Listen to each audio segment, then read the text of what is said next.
Oh man, recording progress, huh? Work, motherfucker, work. Motherfucker, work. All right, let's get to it. Um, so screen share, very important. Probably should have hit all that stuff before I did this, but it's too late now. So, last session. Let's see. You guys, uh, we're driving around on your new hell machines. You're having a blasting great time. Banging the music out. Oh man, it's been 2 weeks. It's been such a long time. You're trying to track down Smiler the Defiler out here in the gorgeous wastes of Avernus. Beautiful this time of year. Um, you guys traveled towards some kind of demon zapping strange contraption out in the wastelands, and your brain damaged bearded devil guy got zapped for some several hundred damage, and that was the end of Shaggy.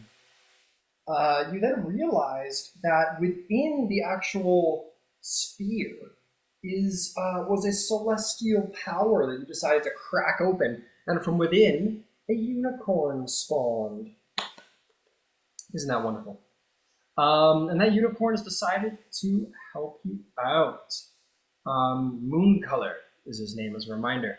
But as you lay down to rest out here in the wastes of Avernus, you found what you were looking for, or what you're looking for found you. The warlord Bitterbreath and his warband ride towards you with unrighteous glory. And that is where we're at today. So, we're going to roll some initiative, folks. Let's roll it up. Do this shit. Roll that shit. Okay, I just think that's some stiff put-ups. These guys are all inside. This one is riding hard, riding fast. Damn. +7 to initiative, but then you roll a 4. It's fucking bullshit. You're still in front of me. I have Paladin initiative. Oh yeah. Yeah, you get the bonus. Dexterity is like not second, but dexterity is definitely one of your drop stats, I imagine. Yeah. I actually gotta place you guys really quick. I'm good at this, I promise. Is it possible to do a Dex Paladin? Yes. Absolutely. I'm making one in another game. And in fact, alternate rules suggest that you can, for the multi-classing, you can substitute, if you're rolling a Dex Paladin, you can substitute the 13 strength requirement for 13 Dex. Blech. That's what I say to that. Well, if you're rolling a Dex Crazy. Paladin, and it's a consideration. You don't have to. I'm just. I know. I'm just. People like I'm vanilla. just, Some people like chocolate. All people are lovely. I'm just kidding. Not kink shaming here, Ryan. You're right. I apologize. If your kink is a Dex Paladin, who am I to shame you? If that's what gets you going, No comment. that's all I gotta say. Okay, let's freaking do this. Jesus, there's a lot going on here.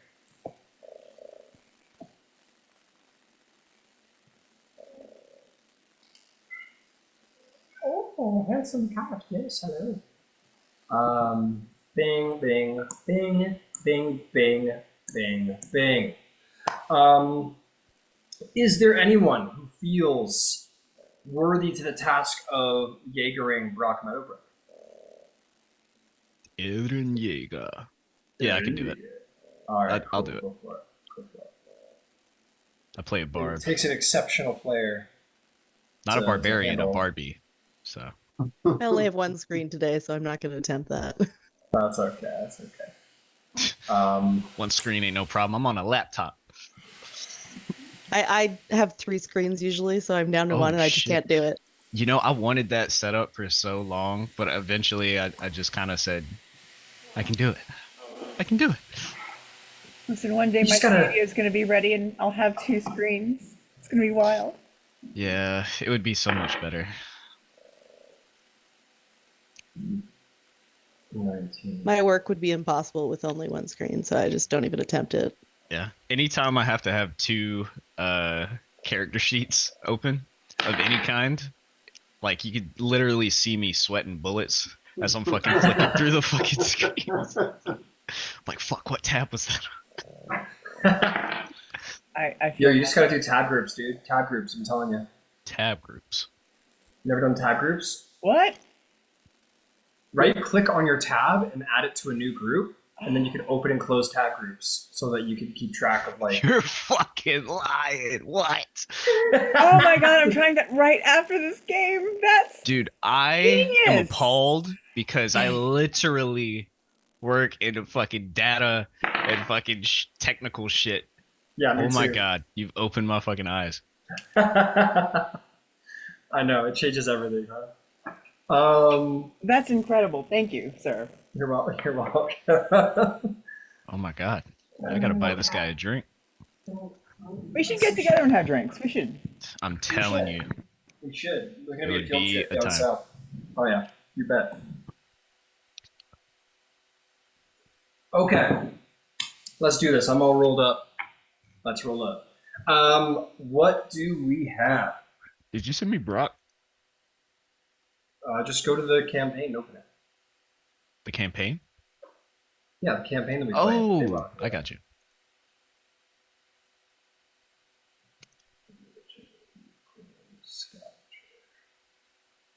Okay, I've covered my bases. It's time to cover yours. 25 to 20. 20 to 15. 16. I'll roll for Brock in a second. What is... You got a 19 there. You're not Tamlin. Horlick, you rolled a 19, 16. you said? Or 16? 16. 1 6. Gotcha. No problem. What about a 15 to 10? Nithroel got an 11. 11? I didn't hear you, Vivian. You're muted. Yeah, I am sorry. No, 18. I'm sorry. No problem. 15. How do I roll on his character sheet? Sorry.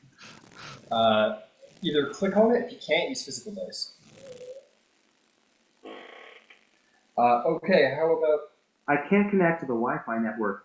You might want to check the connection. Jesus Christ. Jesus Christ. You gotta put that AI down. Skynet. Don't get me, motherfucker. Just look at the flowers. Just look at the flyers. What about a 10 to 5? 5. 7. Do you want to go, Tamlin, do you want to go before or after Mooncolor, the unicorn? Let Mooncolor go first. All right. Trixie, what's your dex score?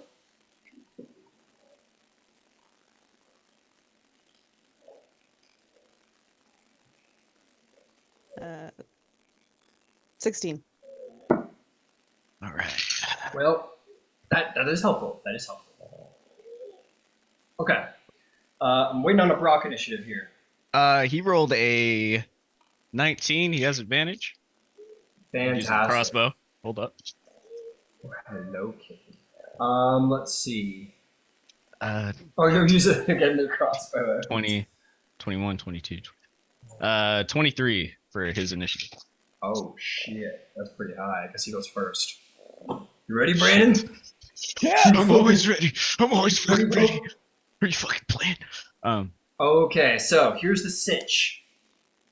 As a reminder, give you your bearings here. So you guys we're all settling down, so you're still armored and everything. That's fine. Settling down to rest, but didn't quite get it. You guys have your demon grinder. I believe the stats are still in the chat. I can resend them if anyone wants me to. So there's the demon grinder to one side, there's the tormentor to the other. Those are your two vehicles. across the way, you see him over there, off in the distance. Friends. You see this warband coming towards you. You see at the back, you see sort of hanging off of the back is this bitter breath creature. I've set the picture, I believe, in the past session, if I'm not mistaken. Did I really not? Or do you guys just talk so fucking much that I can't? Oh, you do. You guys talk too much. That's great. Oh no, I didn't send it. Never mind. No, let me send you a little picture of bitter breath because he's an interesting fellow. I want to give you guys the full hell aesthetic so that you know exactly what it is you're looking at here. Second, what the dog said. Nice. All right, this is the artist known as Bitter Breath.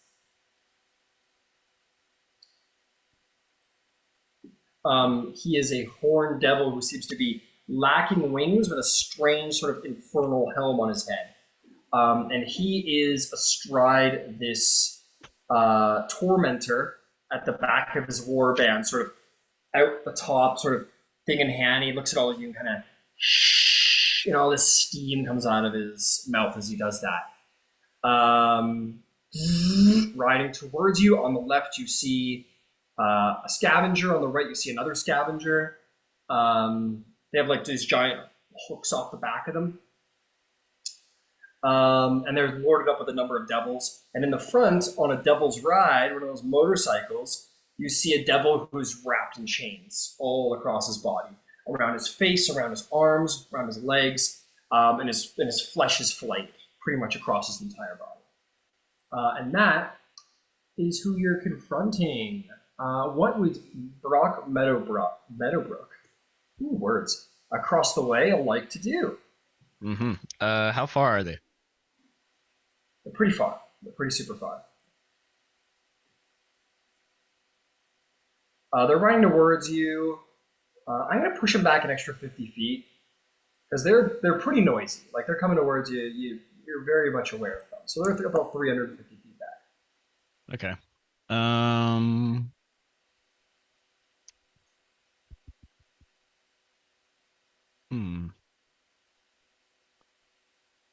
What's the range again? Sorry.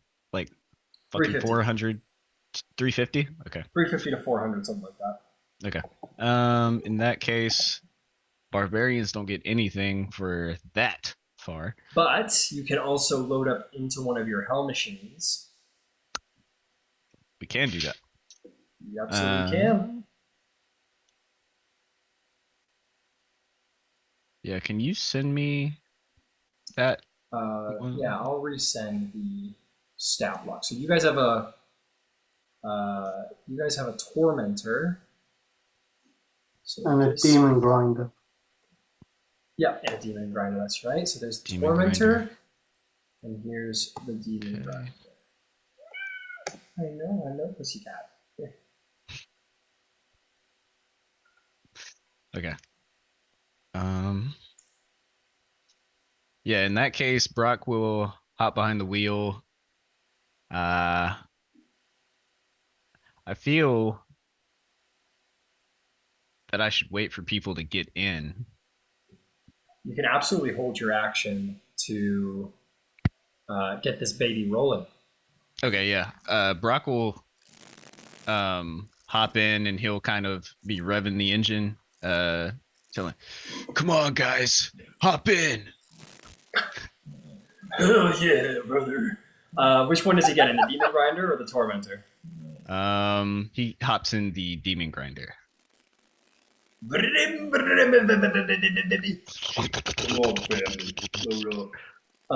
Okay, Brock holds his action to helm the demon grinder. Fantastic.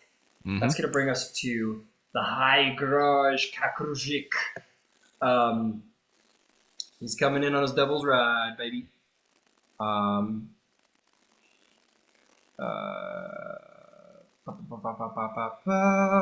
right. He's coming closer.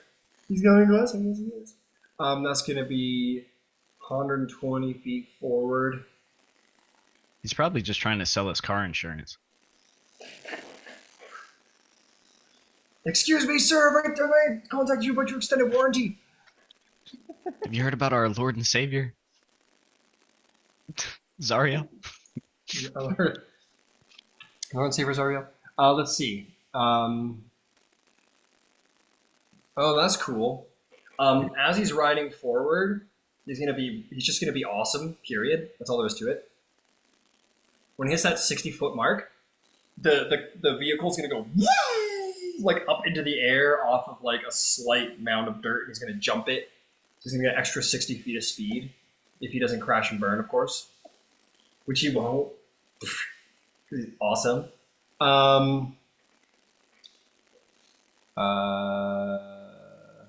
He's gonna do a stunt because that's just cool. Fuck yeah. I don't want to hit the cat. Where's the cat? No, Does like a stoppy, spins around, goes again. No, he like he goes and he's like he's coming towards you guys and he goes and he like throws the vehicle forward. He does like a backflip in midair and then he like throws the chains out in front of him and they grab onto the handles of the devil's ride and pull him back onto the motorcycle as he lands. And then there's like you see like a number of like imps off of the side that go like 8, 7, like off to the side, and that's going to be probably close to his whole turn. Yeah, that's going to be that. He's just riding towards you guys. That's it. That's going to bring us to these scavengers. I feel better. I feel better that I got to do that. All right, what are we doing on the scavengers? These bad boys are just going to ride forward 100 feet.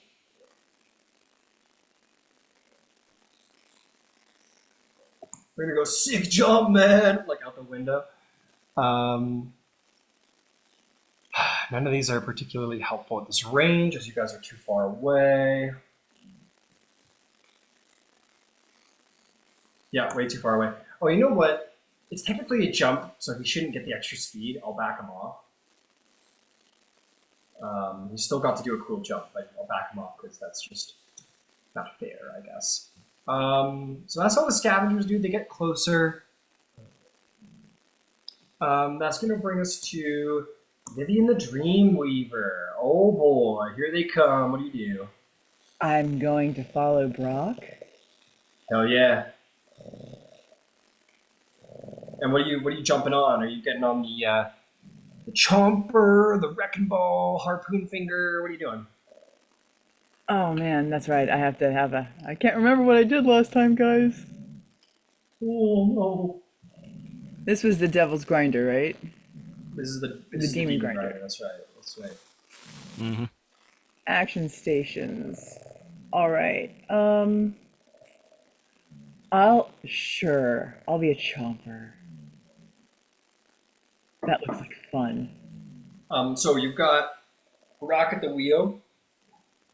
You jump on the front, and you get yourself right in there with the Chomper.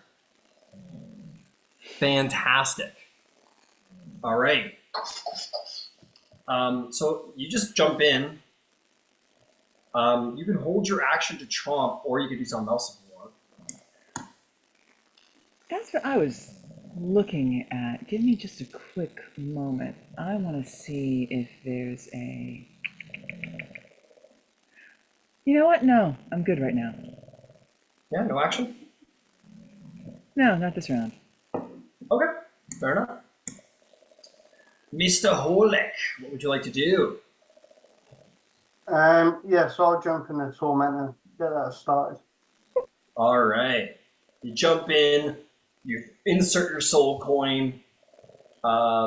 It starts revving. Do you want to go or do you want to hold your action at home? I'll hold my move. I'll hold for a minute, see if anybody else jumps in. Fair enough. Nithroel, where are you going? I think I'm gonna hop in the Demon Grinder. All right. You do? What station are you taking, sir? Or madam? I will. Did you just misjump? No, but I'm gonna get the No, because you are both in this moment, I suppose. period. I'm gonna get the. I reckon I'll get Wrecking on ball the or harpoon flinger. harpoon? Yeah. Harpoon flinger. Hell yeah. Hell yeah. All right. Do you want to take an action this turn? Do you want to hold an action this turn? Bonus action? Is the horn devil within 120 feet? No. No. No. Okay. No. But he will be when his turn comes back around. So Probably I'll not. probably They're not. pretty far. They're pretty far out. Oh, They're pretty okay. super far out. Okay. For Nithroel, she will hold her action to fire the harpoon flinger at the first enemy that comes within range. Hell yeah. All right. That brings us to Moon Color. Moon Color's like, ah, shit. I forgot I had legendary actions that whole time.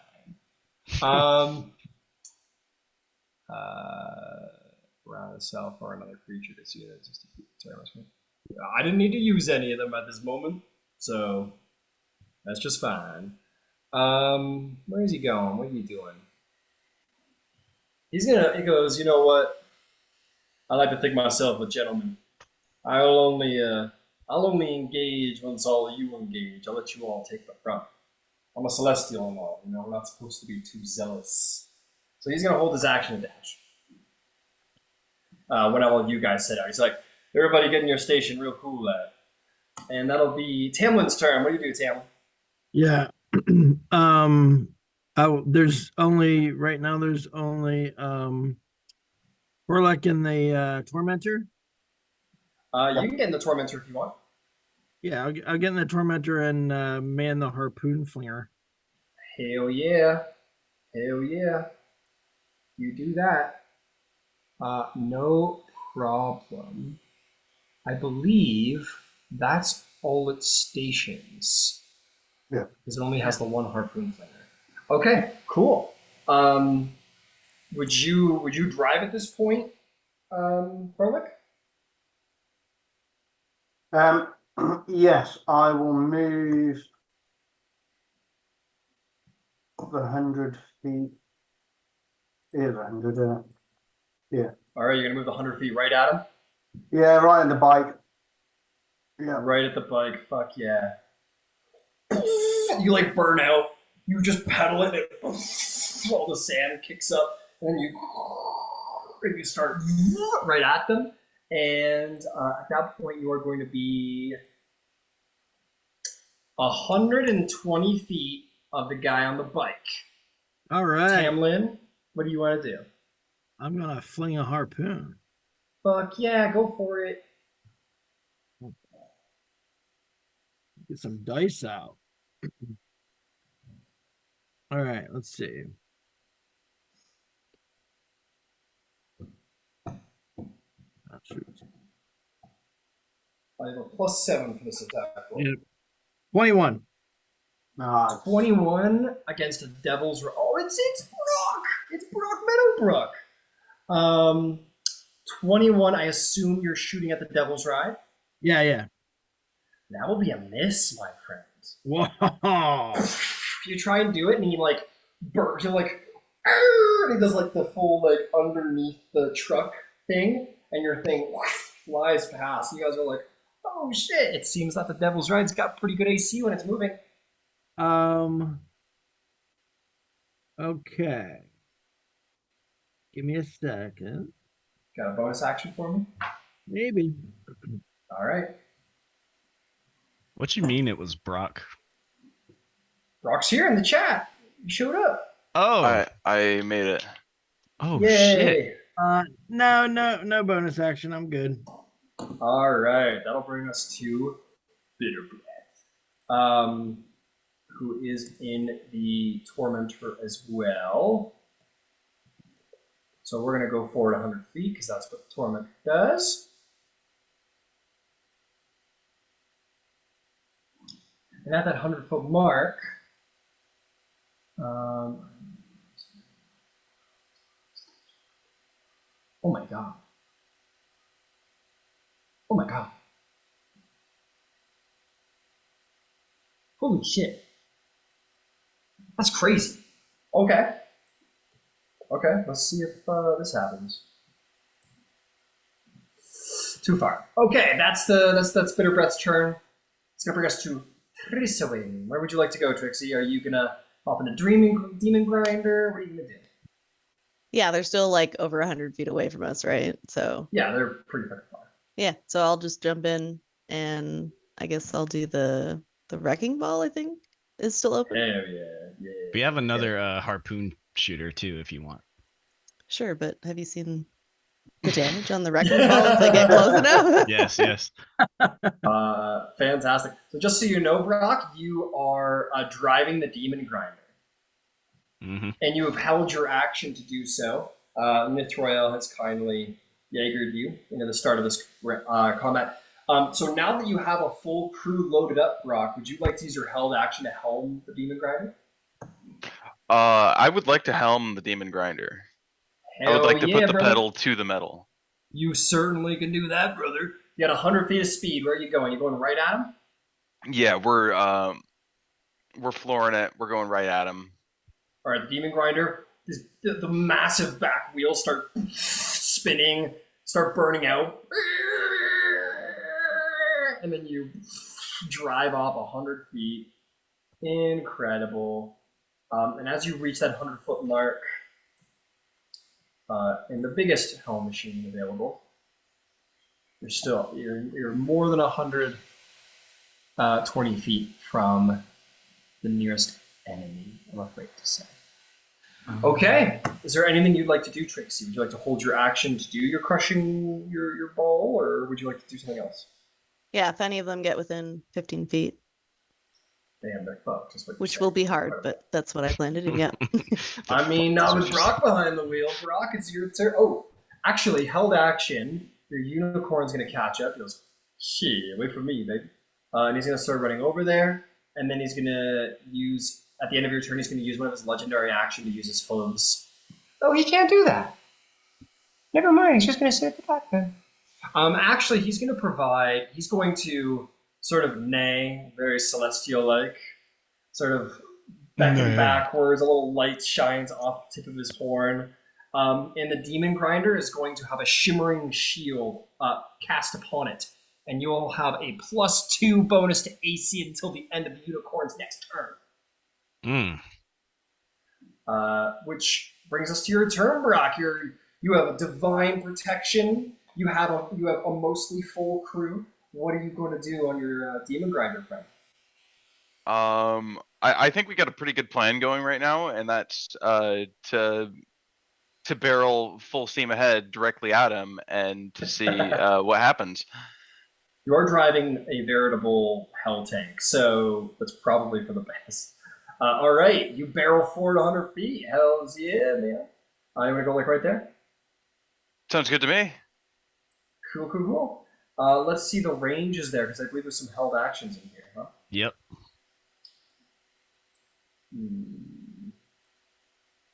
That's we'll be generous to say that's 30 feet from the Devil's Ride.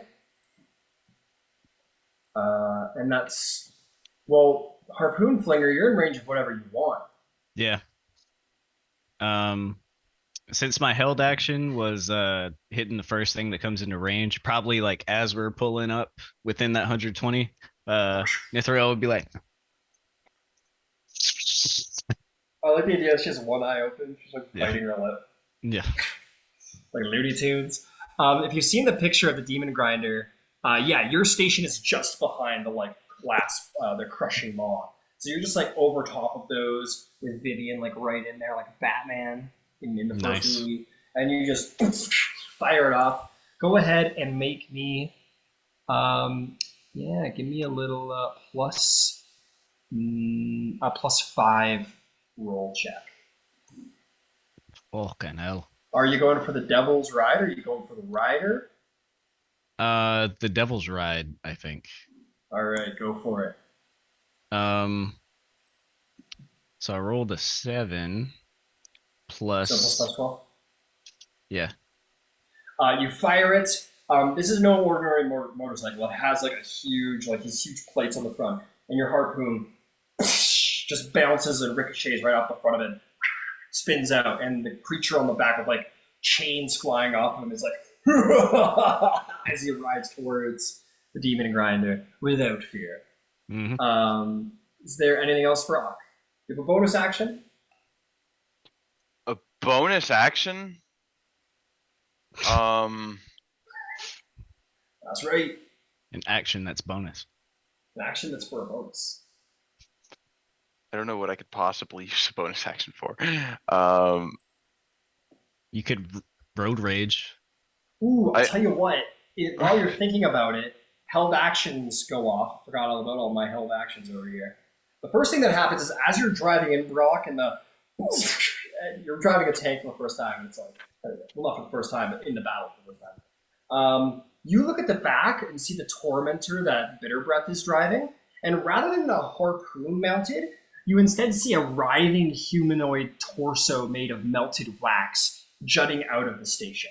And you're like, what the fuck? As you look at that, and suddenly, like, the wax, like, torso that's, like, flailing off the front sort of, like, looks at you. And I need you to make me a wisdom saving throw as it attempts to invade your mind. Invade my mind? Oh, yeah, buddy. Is this a magical effect? I'd say this is probably a magical effect, yeah. Alrighty. He's not within 30 feet of us, is he? Not in the Tormentor, no. Not the This is- tormentor. This is rad. This is No, I mean Brock. Yeah, Brock is in the Demon Grinder, and you guys are in the Tormentor, so you guys are a little far away. Alright, that is 16. 16 saves, my friend. 16 saves, so you'll only take 15 psychic damage. Oh, instead of the only full 30. 15? That's perfect. I Yeah. take 15 psychic damage for breakfast. You hear basically like a hellish, tormented scream in your mind, but you've done that to many people, so it's not as painful as it would be for a normal person. Maybe there's something about your gnomish psyche that's a little more psychotic than it is. So you're like, whatever, it's all good. This alright, so this like wax torso screams at me and I scream back. And I'll Fair use my enough. bonus action to road rage. All right, road rage. Roll me those dice. Roll me d20. Roll me your wild magic. He starts cussing that they're not using turn signals. You fucker. Can't believe you've done this. Who said you could fucking merge? That's 7 on the d20, and then a 1 and a 7 on my wild magic surge. Oh, whoops. Okay. So you don't get the cool sorcerer magic surge, unfortunately. Though as fun as that would be in this moment. And let's go with the 7, which is flowers and vines temporarily grow around you with until your rage ends. The ground within 15 feet of you is difficult terrain. Okay. So the demon grinder just suddenly permeates with beautiful vines and flowers that I think are a little hellish. They're like cacti. They're like black cacti. And you guys are like, ah, fuck, ow, ow. And as the whole thing just permeates with this, and all the bad guys are going to be in trouble when they get anywhere near you. All right. Is there anything else, sir? That is it. All right, that brings us to the High Garage Karkajuk, and he is going to ride right at you, folks. You bet. Sure. He is going to ride, and he's going to do another jump because that's just cool. He's gonna jump in the air. It's gonna do like a big old 60-foot right through the air, and he's gonna be like ah as he goes flying into all this foliage. I'm gonna roll the check to see how well it goes. He's gonna juke the machine to get advantage on this check.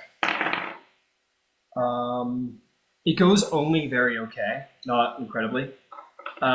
This time he tries to do the same thing, like throw the bike ahead of him, but the bike goes too far. He's like, fuck. And then he's going to land on top of the demon grinder, and his bike's gonna go like across the landscape. He's gonna land on the demon grinder. But that's it. His action is spent. Do I get my held action? Because he's yeah, now you 15 do. feet. Hell yeah, you do. You do it as he's going Not off the on his fucking jump. bike. The Yeah, knock wrecking the ball. Knock the bike out from under him, dude. 24 to hit. 24 will hit. 24 will hit. Roll me some damage, man. He's fucked. 49 bludgeoning. So he goes for this sweet jump, right? Like where he's gonna land on top of the vehicle, and he's gonna stick the landing Iron Man style. So he goes flying through the air. Creed starts playing. Take me home. The bike, the devil, just gets absolutely fucking pummeled by Trixie. Just denied. Out of the air. This guy goes fucking flying. He misses the demon grinder entirely. You know what?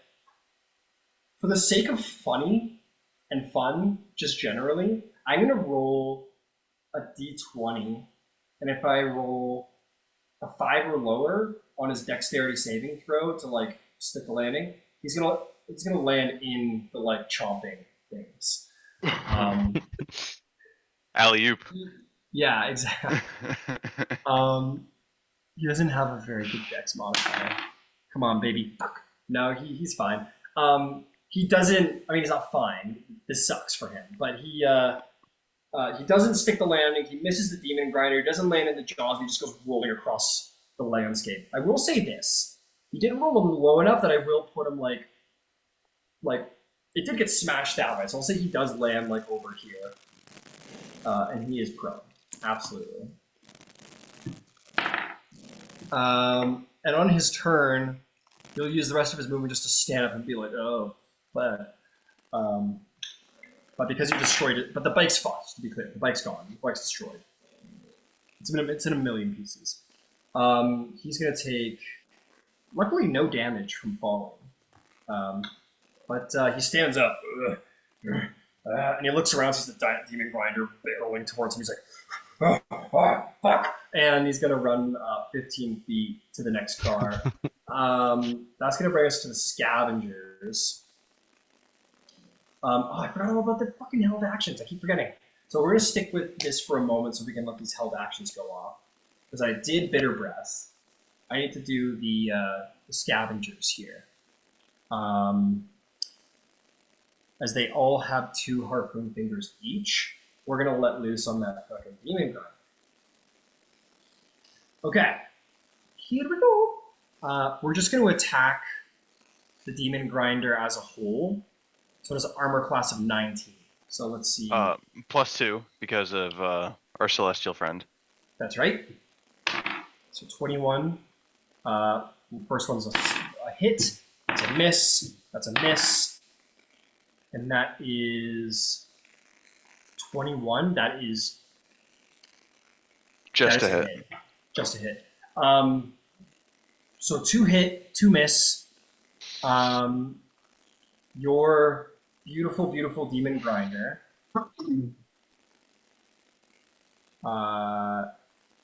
takes 12 points of damage from the first shot. And then the next shot, it hits the demon grinder, but it gets embedded in the armor and does no damage, because it doesn't beat your damage threshold. So demon grinder's just fine. Now we'll come to the scavengers' turns. What are they going to do? I think they're going to ride up. They're going to ride right up.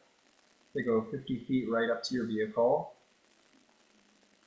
They're certainly not going to try and jump on you or anything like that.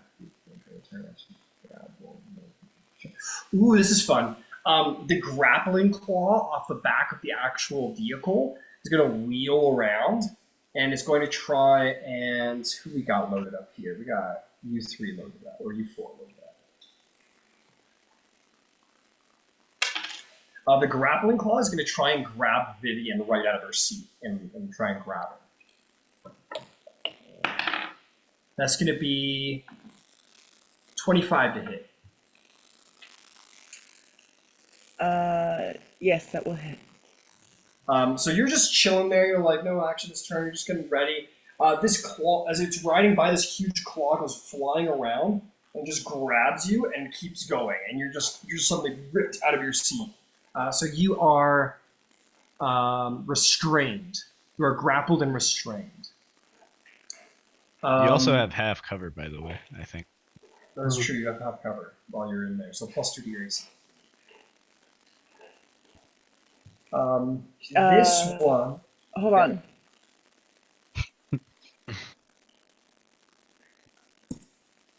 Let me check something real quick. I have a reaction. I just don't know if I want to use it. Okay. All right. Well, I'm gonna move on. Go ahead. Let me know if you want to use your reaction. The other one's gonna come over, and why not? This one's gonna use its grapple hook too, because that's just fun. That is gonna be at you, Brock. They're gonna try and grab you right out of the driver's seat. So you have a +2 to your AC. That's gonna be a 27 to try and grab you. 27 is gonna hit. Grabs you right out of the seat, yanks you out. You are grappled by this scavenger. You can get some minis. Yeah. Can I use my reaction? Yes, you can. Oh wait. No, that's only immediately after I take damage or fail a saving throw. I haven't taken any damage. So never mind. I don't have anything. Wait. Damn, he can't even oppose it? No, well, it's an attack roll. There's okay. there's some instances where attack rolls can become grapples, essentially. I got you. Vampires do that. Hmm. So two are grappled. I think the guys in the seats, one is going to shoot its harpoon at the demon grinder as it goes by. The other, I think they immediately regret grabbing you, Brock, because suddenly they can't fucking move anymore because of the vines. Like, why did you grab? And they're all roaring at each other in Infernal. So they're going to shoot their harpoon flingers at your demon grinder. Only one each. 15 doesn't hit. 15 doesn't hit. So they just bounce off the armor of the demon grinder. And then these two bearded devils are going to stand up, or one bearded devil in every one of them, each vehicle. And they're going to pull their glaives out, and they're going to try and start stabbing all of you guys who are stuck in your grapple hooks here. So, Brock, this one's for you. You're going to take a 14 to hit. That'll miss. That'll miss, and even lower for the beard, as its beard shoots out and tries to sting you. His beard shoots out and tries to sting me? That's right, but it's even lower, so it misses. It's fine. Okay. All right, Vivian, these are for you. Same thing on your side. That is a 11. And a 20 modified. All right, I'm going to use my reaction. I want to do this. The question was whether or not I was going to use my reaction to shield in the beginning, because with the extra +2, it would have worked. Got you. So it is a reaction. Reactions, you got to be quick on them. We can't sit around for a long while and decide if you want to use your reaction. So we'll say that instance of combat's moved past. That's fine. I'm not great at math sometimes. It's okay. Yeah, I'm gonna shield. Okay, in that moment, the beard, he's trying to get to you, but it's too far, and he sort of gets out his glaive and tries to like slash you, and then you put a shield out, and it bounces off the side of your shield. Fantastic. Okay, so those, I think, are the scavengers. This one's going to keep driving on, because it's got about 50 feet left of speed in it, so it's just going to kind of wheel out this way. with its happy captive. And that is going to indeed bring us to Vivian the Dreamweaver, as you are grappled and restrained on the hook off the back of the scavenger. Just to let you know what's going on with the crew there. There is a guy there are 3 bearded devils, one to the actual grapple claw that got you, and the 2 harpoon flingers are attended. And there's also one that is like driving, who looks to be like in more authority than the rest, and is like covered in spines and spikes all over its body. Are all of the positions filled in these vehicles? Yes. Okay. Yes. So sorry, that was 3. So there's 5 in each vehicle. One driver. No, there's 4. Right. At least the one in Vivian's. We'll get to the one in Brock's later, but the one in Vivian's, there's 4 of them, and each one is helming a station. This is a scavenger vehicle, by the way, which you guys do not possess. How close am I to You're right there, buddy. no, to the demon grinder? Like I to know the they're trying to demon run away grinder. from it. You're hanging off the back. If we're being correct about actual size, you're here. You're about 50 feet from the demon grinder. All right.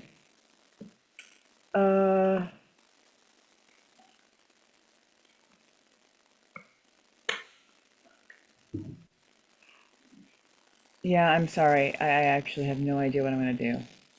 That's okay. I just kind of changed the game on you at the last minute there.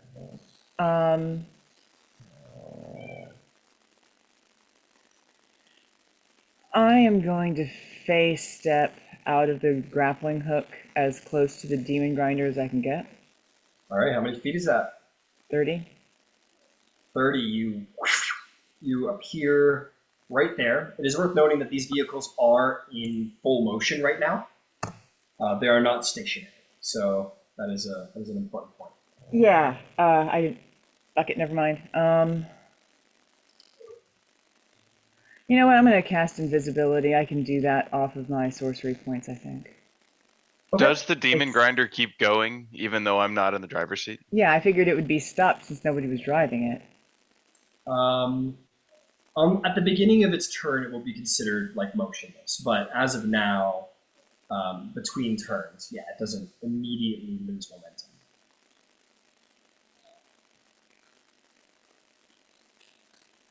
All right, I am so sorry. My brain isn't working. I'm pretty sure I've got invisibility as a spell that I can cast. Okay.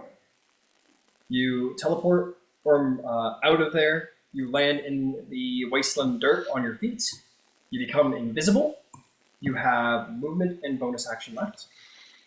Well, I don't have a bonus action because I face stepped. That's right. So you have movement left. What would you like to do? Well, if the thing is still in motion, then I can't move. You can I still can't- try and board it. It's just like it's not going to be like you just hop in easy peasy. All right, well then I would like to try to board it. All right, make me. Ooh, let's call it an athletics or acrobatics check. Your choice. Acrobatics, please. All right. And I'm pretty sure that is a 18. An 18 will do the job. You charge at it as it's riding over the landscape, and you manage to hop quite elegantly over its middle-sized wheel and re-enter the demon grinder. What action station would you like to attend? Well, I guess I'll grab the helm. All right, you're in the We driver's keep seat. moving? Absolutely. No problem there. Sweet. All right, you jump into the helm. Fantastic. Is there anything else you'd like to do on your turn? No. Does the hell thing? Does the vehicle move on my action or on my Yeah, it movement? costs. Yes, it costs you an action to drive and steer. Okay. All right. Well, then that's what I'm doing. All right. That's going to be But I think it's going to be actually everyone's a little far away right now, so never mind. That'll bring us to Horlick. You see what's going on, what just happened. You saw the sort of assault on the demon grinder. You're right there riding in. What would you like to do? Alright, so I want to move up to the one, the scavenger in between us and the demon grinder. All right, the one that's got Brock. Yep. All right. Do you want to like raking scythe it? You want Yep. to go in for crushing wheels, Okay. all that good stuff? All right. So you go, you barrel right at it, 50 feet, collision. So you got half your movement left over still, which is fantastic. Okay, let's see. That isn't prone or another vehicle for the first time in your turn. So the raking sides won't apply here. This is another vehicle, and it's not a creature that's prone. But you will probably, let's see. Oh, you're not going to get the crushing wheels. So never mind. So this, unfortunately, is another vehicle, and this would be considered a crash. So the wheels and the crushing sides are for people standing around. But with that said, all is not lost. You could go another 50 feet and start chasing down that sort of errant devil who lost his bike if you want. Yeah, that puts us in a range of he's in a what's he in? He's in a tormentor as well, isn't he? The devil, the chain devil, he is Yeah, not. He is just running behind across. the vehicle behind. Sorry, that Oh, that is the tormentor that Bitter Breath is in. yeah. Oh yeah, we'll go for this guy then. That's on the deck, and we'll try and if we can. No, we can't. Got Okay. it. So you could do 100 feet right there if you want to. Be well on your way to run over this guy and hit the last vehicle if you want. Okay, what I'd like to do is use an Eldritch Blast as I'm driving by the guy that's holding Brock and try and shoot him to release the grapple that he's got on him. Okay. I believe it is an action to drive and steer. Okay. Yeah. You can use a bonus action though. You got it.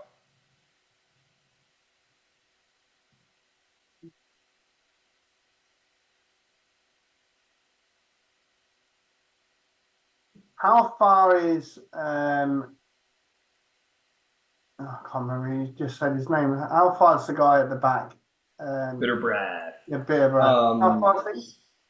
From your vehicle, come on. He is, what do you call that? 80 feet. Right.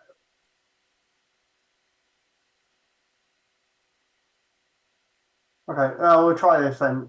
Blade of Disaster Oh, fuck. on Bitter Breath at the back there. All right, let me get you a sword. Oh, cool. I'll get to that later. Sword. Fuck yeah. You want to put it like right there? Yeah. Yeah, right beside the It's vehicle. 120 feet range, yeah. All right. Suddenly, there is a rip in the very time-space continuum. The very plane tears itself open and folds unto itself, revealing a blade of pure antimatter. And what would you like to do with it? I'd like to hit him. All right, you're going directly for Bitter Breath. Yeah, may as well. Fair enough. Go for it, sir. 25 to hit. 25 hits. He drives. He's like, huh? And then it goes right at him. Roll me some damage.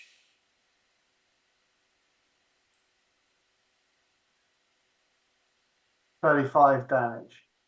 35 damage. Very good. You chop a chunk out of him. Very easy. Very well done.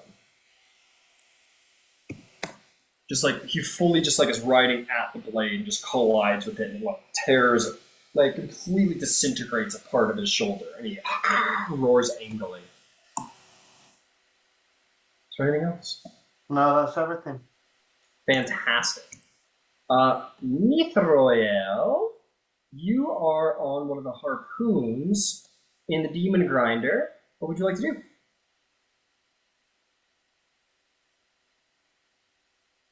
You're muted. So each of those vehicles are going at full speed right now, right? Oh, everyone's full tilt right now. Yeah. Okay.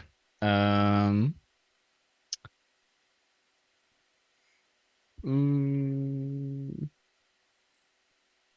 okay. Let me check.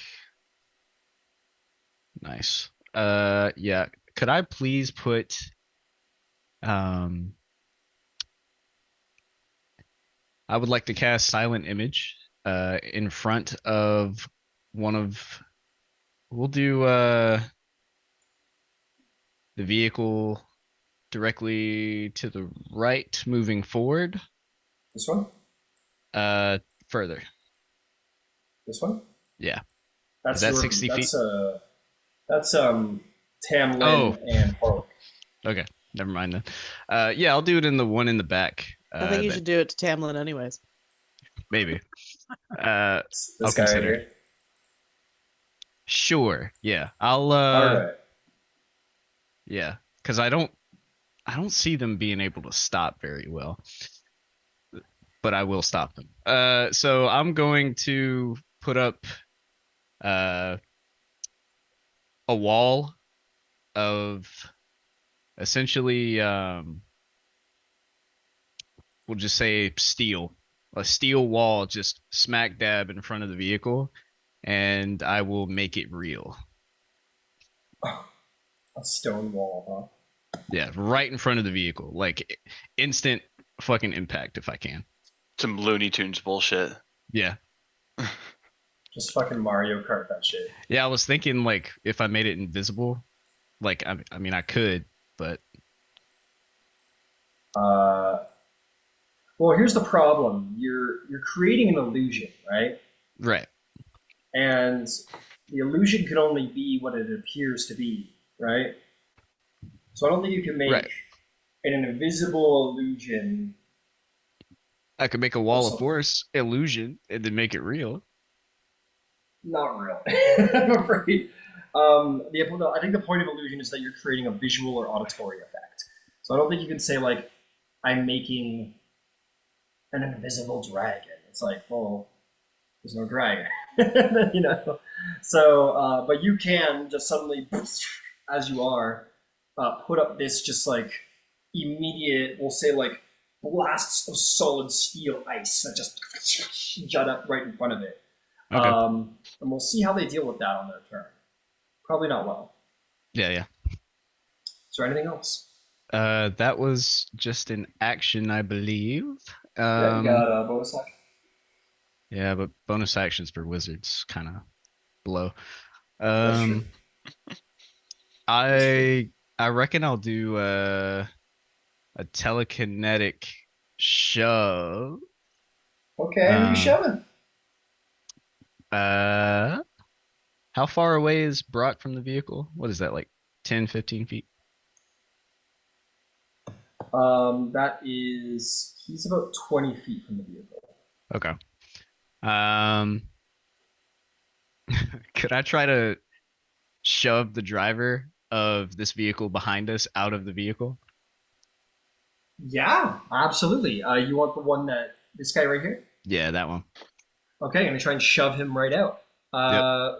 Let's see. Let me see. So he is in a scavenger. Scavenger can't juke. If he's within 30 feet of me. He is. He does have magical resistance, so he will get advantage. What do I need to do? What do I need to roll? You need to roll a strength saving throw, DC 19.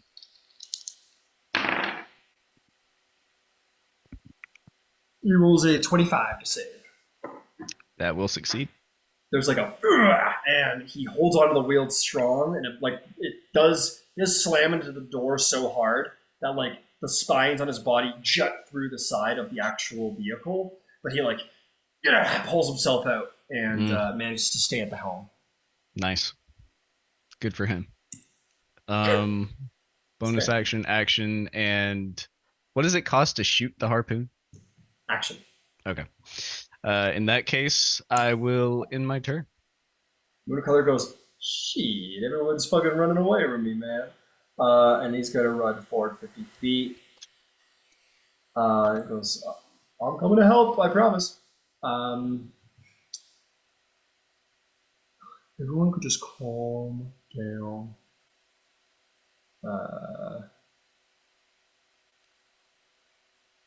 Oh, I suppose we could do that. Go right in the action. Right in the action, I say. He goes, what does he go? What does he say? He says, doesn't say anything, he teleports. He uses the teleport action. And he appears over here, right next to you, Brock. And he goes, fear not, my beast. Oh, his voice changed entirely. He goes, hey there, my beastly friend. I'm here to help you out, brother. And he's going to, that'll be his turn. Attack an action to teleport, but he's going to start using some legendary actions pretty soon. Tamlin, what do you do? Yeah, the vehicle that's got Brock, is it still moving? Or is it completely slow? Oh, it is still moving to some degree? Yeah, Okay. everything is moving right now as far the demon grinder is coming to a halt, but everything is moving at top speed otherwise. Yeah. I am going to try to use command on the driver of that vehicle. Okay. They have to beat a wisdom 19. What is your command? Wreck. Nice. Fucking Oh shit! He with a 23 Oh, goes, yeah, I should probably no. And he does not. He decides that he does not want to wreck instead. I'm afraid. all That's right. their bonus action. Let me see. Oh, maybe, yeah. Is there any room in that vehicle at all?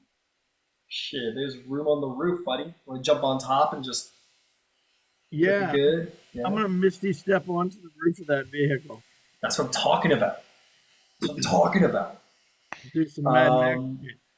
Abso-fucking-lutely, dude. When I played Avernus, my monk was never in the vehicle. Was never in the right vehicle. Ever. You bonus action, teleport right to the top. Oh. You only cast one spell a turn, my friend. Oh, that's right. That's right. Shit. Okay. I know, that would have been really cool. I'm sorry. I couldn't That hurt decide me. what I was gonna do. If I was gonna try to misty step and grab the wheel or use command, and command didn't work. Okay. My turn's over then. Alright. Let's get to big us to Bitter Breath and the fucked Tormentor. Is that the name of his car? It's about to be. Pretty soon. The Fox Tormentor? Needs to be. Fucked Tormentor. So this is neither a creature. This is not a creature. This is not. I'm expecting full crash test dummy scene I can't imagine they're wearing their seatbelts. at all. They don't even have seats. This is hell, man. There are no seatbelts. Come on. If you die, then good. I'm going to how to deal with this. Okay. So how many miles per hour? And the It's tonnage of the vehicle. They use kilometers in hell. Oh, of course. No, Fucking they use hellscape. miles in hell. They use miles. Kilometers, rest of the world. See what I did there? Okay, let's see. I think I'm gonna give him like a wild DC dexterity saving throw to get out of this. I'm gonna say like it's right in fucking front of it. I'm gonna call this like a 25 dexterity saving throw. Um, Well, I can make it Uh, wider. I can, you know. I mean, it's possible. He's going to use his reaction to juke the actual vehicle to go and try and get around, so he will have advantage. Hmm.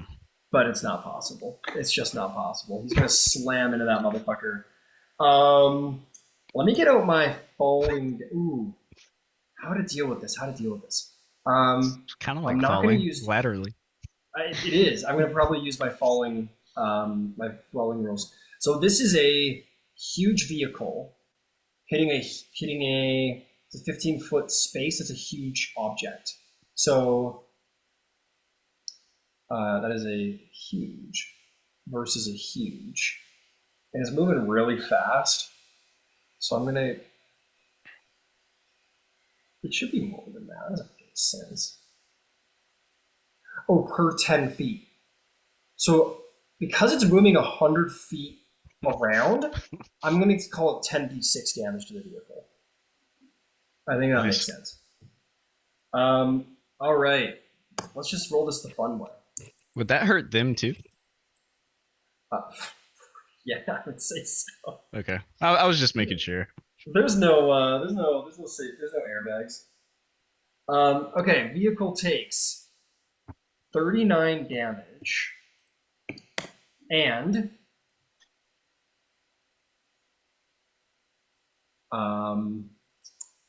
with that 39 damage, for the War Machine's rules. Wizards really make DMs pull out the rule book a lot, huh? Yeah, they do. How the fuck yes, do I they rule are this? It is going to have the vehicle is going to have a mishap because it took so much damage. Mm. As its mishap range is 20, it took 39 damage. Roll me a d20, Nithroel. This is your thing you did to fuck it over. So go ahead and roll d20 and see what you do. A 16.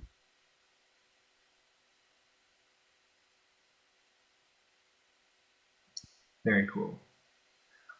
As it hits this like ice, it's actually flavor was incidentally perfect. As it hits the barrier, it is going to smash into it, and it is going to like smash through it. But the actual illusion is going to tear the armor off the side of the Tormentor, and it now has no damage threshold. So any damage will do. It can no longer resist damage in any sense. Does it take that damage after the No, that before. But it doesn't matter because basically how damage threshold works is that so it has a damage threshold of 10 or did.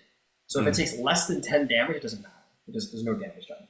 So in this instance, now it's ripped the armor off the vehicle. It's slammed into it. It's come to a complete halt. How am I dealing with the guys inside? Caught. So they both head right into the front of the vehicle. They roll well enough that I will give them half damage, though. So it's like 39, 38. It's going to be 18 points of... I want to give me better breath. Why does he have to... Oh, the Blade of Disaster, that's right. What did I just say? 18 damage?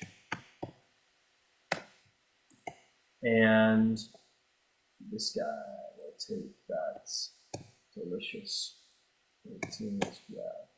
Okay. Vehicle comes to a halt. He is very unhappy about that. Used his reaction and everything to try and juke. Failed. What are we doing now?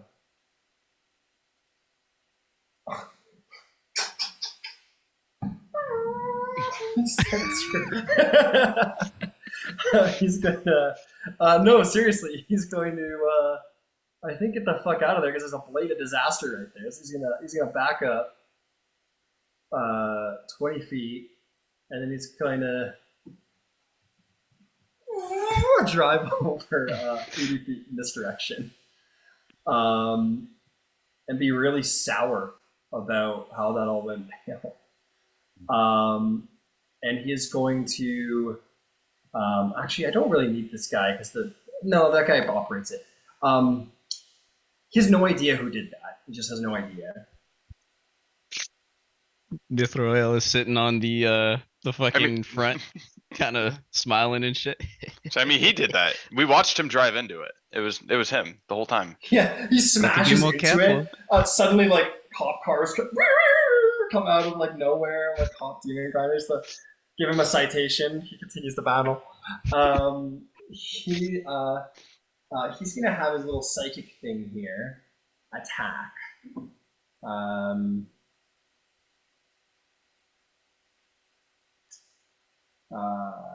These variations are where we go. Magical gadgets. Nope. Armor upgrades. Alternative weapons. Here we are. All right, who's getting the screamer? Let's find out.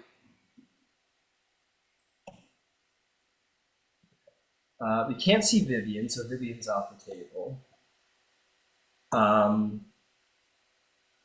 We do have Trixie and Nithroel, and that's it. So Trixie and Nithroel. I'm going for Nithroel.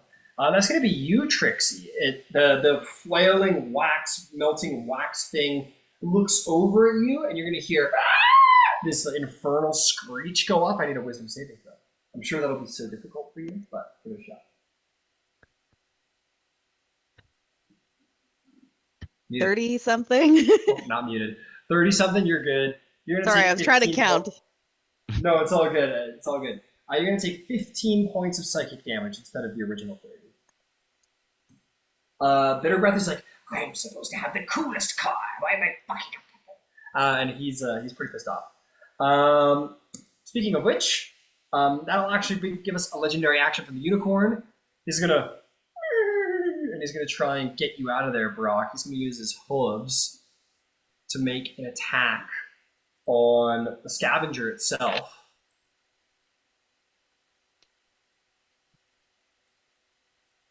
And he hits the side of it, no damage. Go ahead, Trixie, it's your turn. How close is that one car to us? Is it just outside of 15 feet, I'm guessing? Which car is the one car? The one that's closest to us.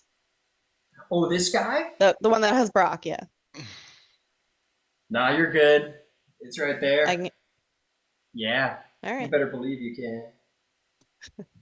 Then a wrecking ball again. 27 to hit. That will certainly hit. And Trixie, I should let the computer roll for me more often. Yeah. 44 bludgeoning. Youch! Roll me a d20 as this vehicle is going to have a mishap. 18. 18.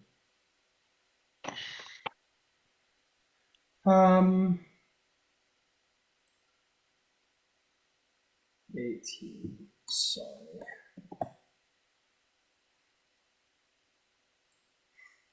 Okay, 18. As it comes around and smashes into the vehicle, you're probably going to give it a really bad one. The whole vehicle sort of shakes, and you like catch it right between the wheels, and you're going to damage its axis. So it's going to start shaking uncontrollably. It has disadvantage. That vehicle now has disadvantage on anything to do with dexterity. And all ability checks and attack rolls made by creatures on the inside of it. Okay, so basically the vehicle starts like going around, and it's like it's just ridiculous to try and operate this vehicle at this point. You've made it like a fun vehicle. Is there anything else you'd like to do? Bonus action. Nope, I think that was good. Very nice, very nice. Let me put this over here so I can remember. Nah, that's stupid. I'll remember with my brain. Or we could do this. Axis.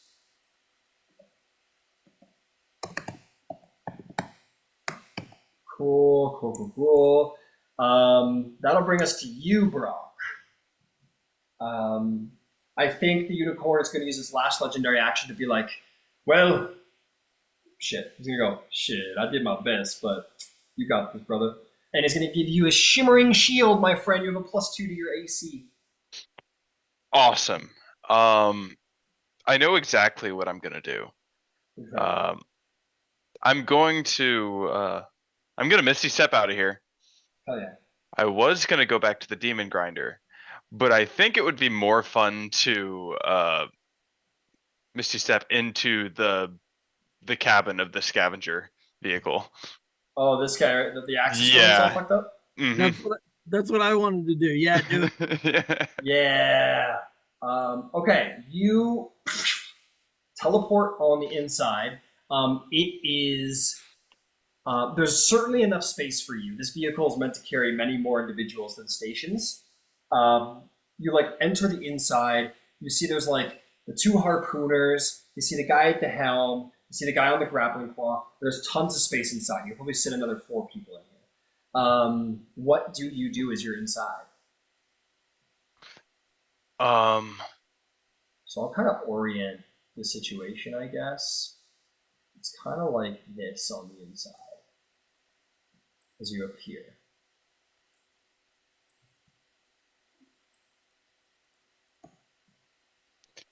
That's the driver, spiky guy. I'm gonna start attacking the driver.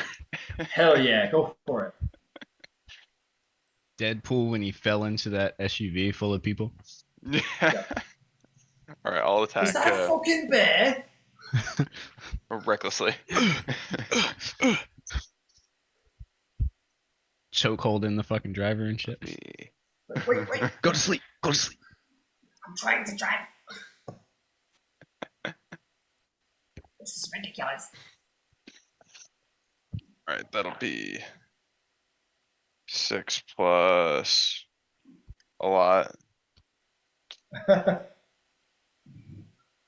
Oh, 19. Awesome. 19 certainly hits. Okay.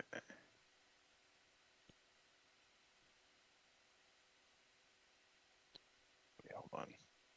Got a whole bunch of bonus stuff now. Oh man. See with a slash. So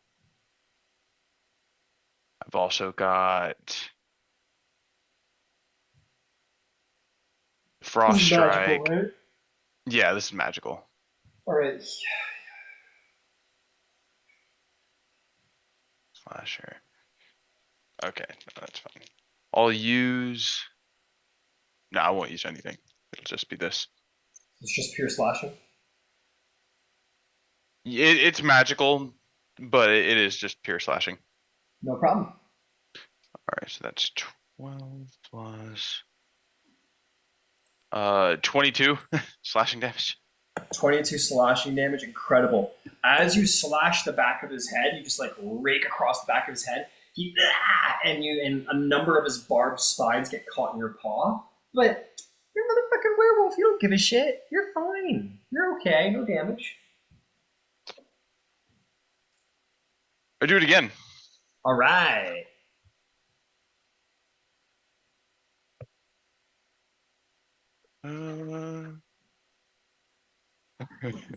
Uh, 18 plus 13, so what's that? 31. 31 will definitely hit with some damage.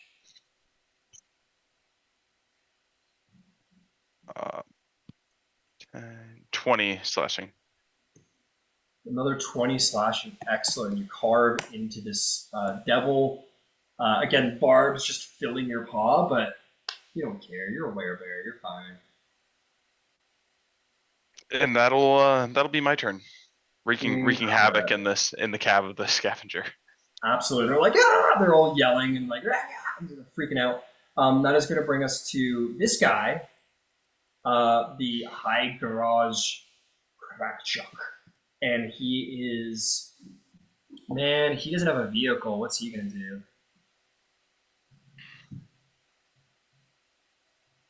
His vehicle's destroyed, so he can't do that. There's a couple of those, but he's not stupid enough to do that. I think he's just going to fucking run. I think he's just terrified. I think he's getting out of there. He goes, my lord, bit of breath, and he is going to run 30 feet towards the vehicle, and he is going to dash. Maybe he enters the tormentor. Maybe that's the way to go. It can hold 4 people. Yeah, he's gonna make a check to see if he can enter the vehicle.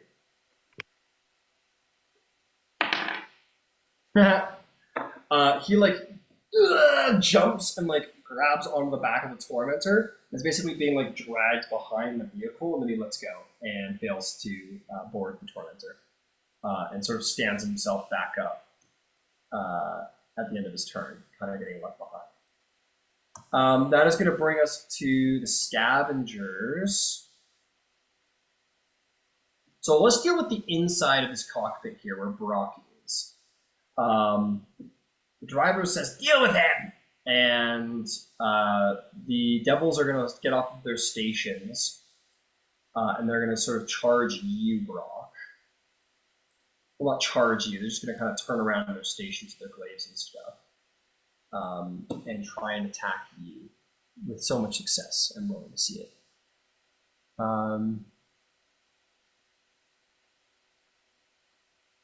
Yeah, they'll attack with their glaives. Let's get started here. So, because you're kind of right in the middle of the cabin, these will be, and you attack recklessly, these will be at advantage. So, 1 beard attack. We're going to start with a beard attack. Miss. Don't worry about it. 2 and a 3. A glaive. That is going to be 24 to hit. So, the slashing damage does nothing, because you're a super cool werebear. However, I do need you to make me a con save.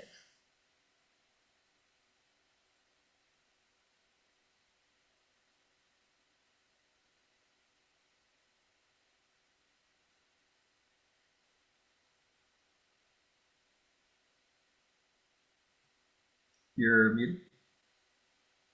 I'm going to use Tides of Chaos. Yes! Yes! Yes! There we go. 28. 28. You succeed, no problem whatsoever.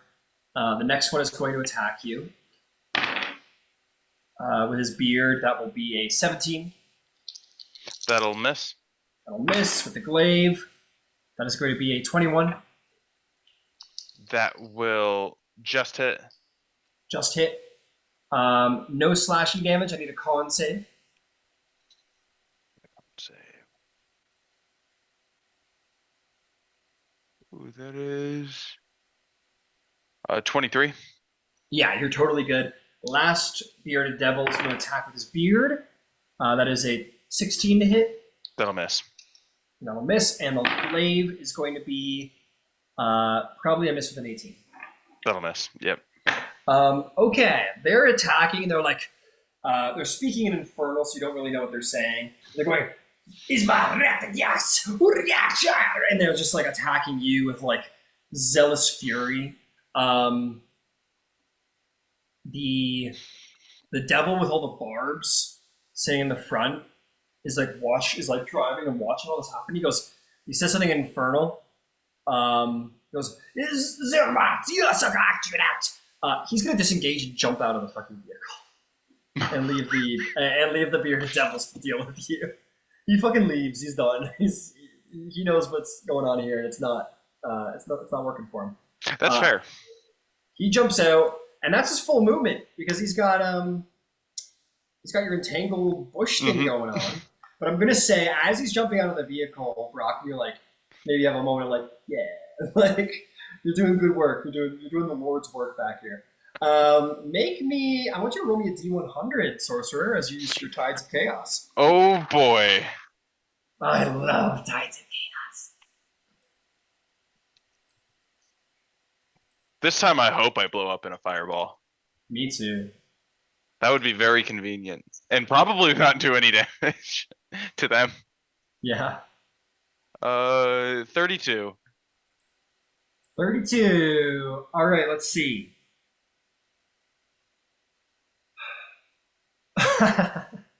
So Buddy jumps out and he's like, good. you guys have got this. And as he's jumping out, Brock, a portal to the astral plane opens and you're sucked into it and disappear. And as he's jumping out of his car, he's like, and just like jumps out of his vehicle and lands prone, like, just like, so pissed off. The vines go nowhere, but he just like lands outside the vehicle and just like accepts his fate and just across the ground, pissed off. Dude.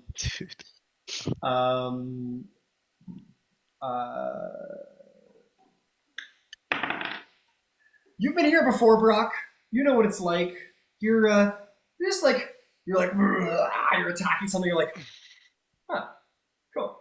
And for the next couple seconds, you're gonna float around, and you're gonna feel you're gonna have a slight stasis from battle. Maybe you see way off in the distance. You see a beautiful cosmic sort of cloud of purplish orange. Maybe you see some whales, like a pod of whales flying past. You're like, oh, that's nice. And you're just having like a super cool sightseeing moment, and it's nice. I mean, it's cool. So that's the interior of that scavenger. As Brock vanishes, I think this one guy he's like, and he jumps into the driver's seat, but he's used his action, so he can't do anything. So that's the state of that vehicle, which isn't fantastic. Yeah, you guys all notice the scavenger, the one that got the axis hit, is like bumping around, and somebody comes to like a stop, and you see one guy jump out, and so there's like, one guy jumps out.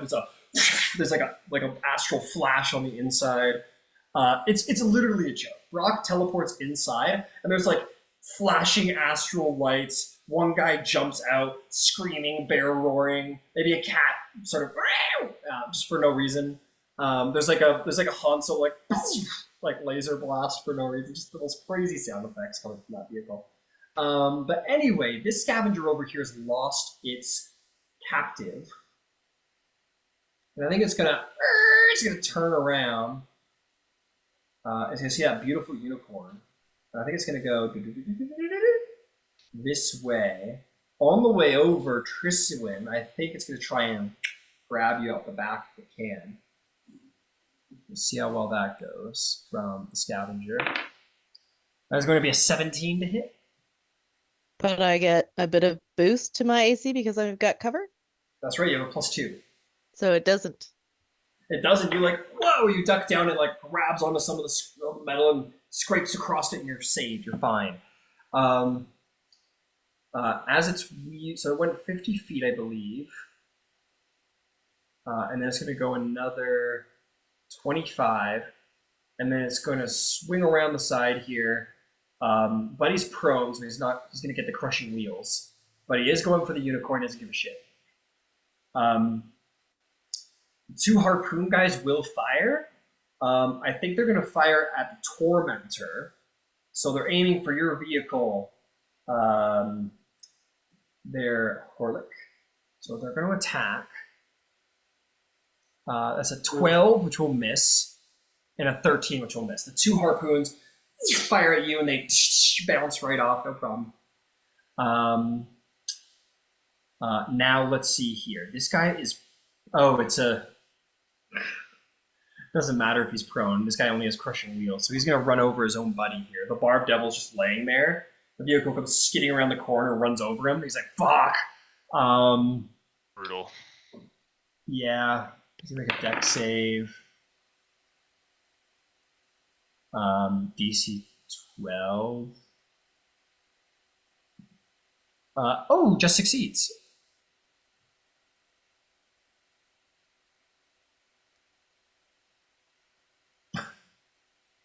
He manages to roll out. He's like, ugh, and like rolls out of the way of the tormentor, or the scavenger, excuse me. Let's see if your unicorn is as lucky.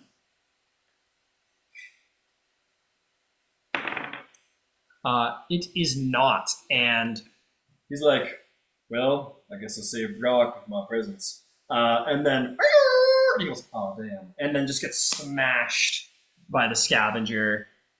He's gonna get knocked prone. He goes rolling underneath the vehicle, smashes over him. He's gonna take 17 bludgeoning damage and be under the fucking vehicle. That is our scavengers. This guy rolled out of the way. I'll put him here. That'll bring us to Vivian. You are the driver of the Demon Grinder. What's the play? Where are you going? What are you doing? So is it who's over there on the ground? Is it the chained asshole? This guy on the ground is the... No, but the car by the bat wings. Oh, that guy was the guy on the Devil's Ride. He's like running around trying to find cover. Yeah. Can I run him over? Whatever you want, my dear Vivian, whatever you want. I would like to run him over. You're like... And the guy's like, fuck. And you just go riding at him. We're going to call that 60 feet to get to proper crushing position. Unfortunately, no one's on the chomper right now, so no chomping happening here, but you can still use your crushing wheels. He's going to make a dex save to try and not get crushed. Which fails. Buddy's knocked off his feet, and he is going to take, as he goes underneath your vehicle, and take... Go ahead and roll 4d10 for me, Vivian. Absolutely, I am collecting those 4d10 right now. No problem.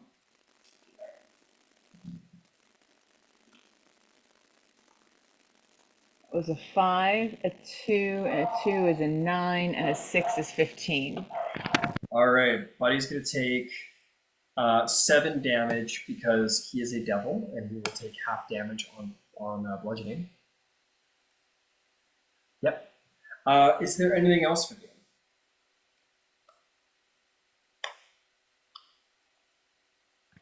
Sorry, my dog's going apeshit right now, and I don't know. That's why. okay. You have 20 feet of speed and a bonus action, and movement if you want.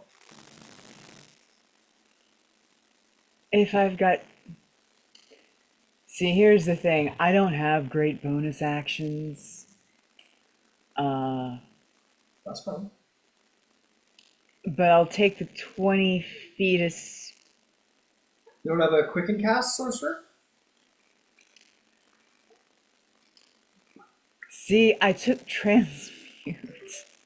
Oh, got it. But, like, no, I actually don't... I have careful and transmute and subtle because I'm a goddess and I didn't do practical things. Fair enough. Okay. Thank you. Your vehicle does have 20 feet of speed. You want to? I will take. Yeah, I will definitely take that 20 feet of speed, though. Where are you going? Just like behind the bad guy tormentor? Yeah, I love that. I love that. That's great. That's exactly what we're doing.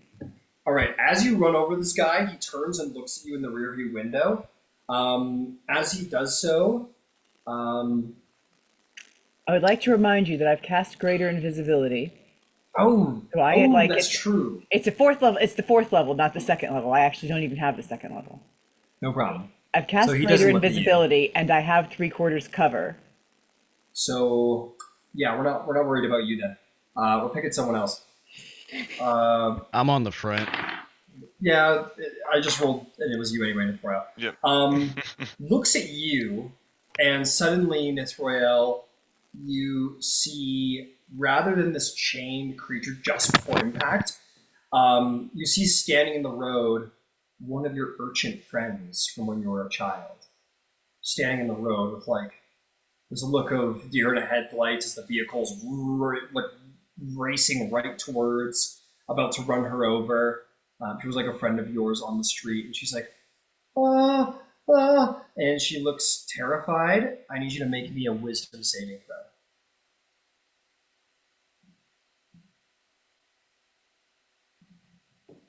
A 10.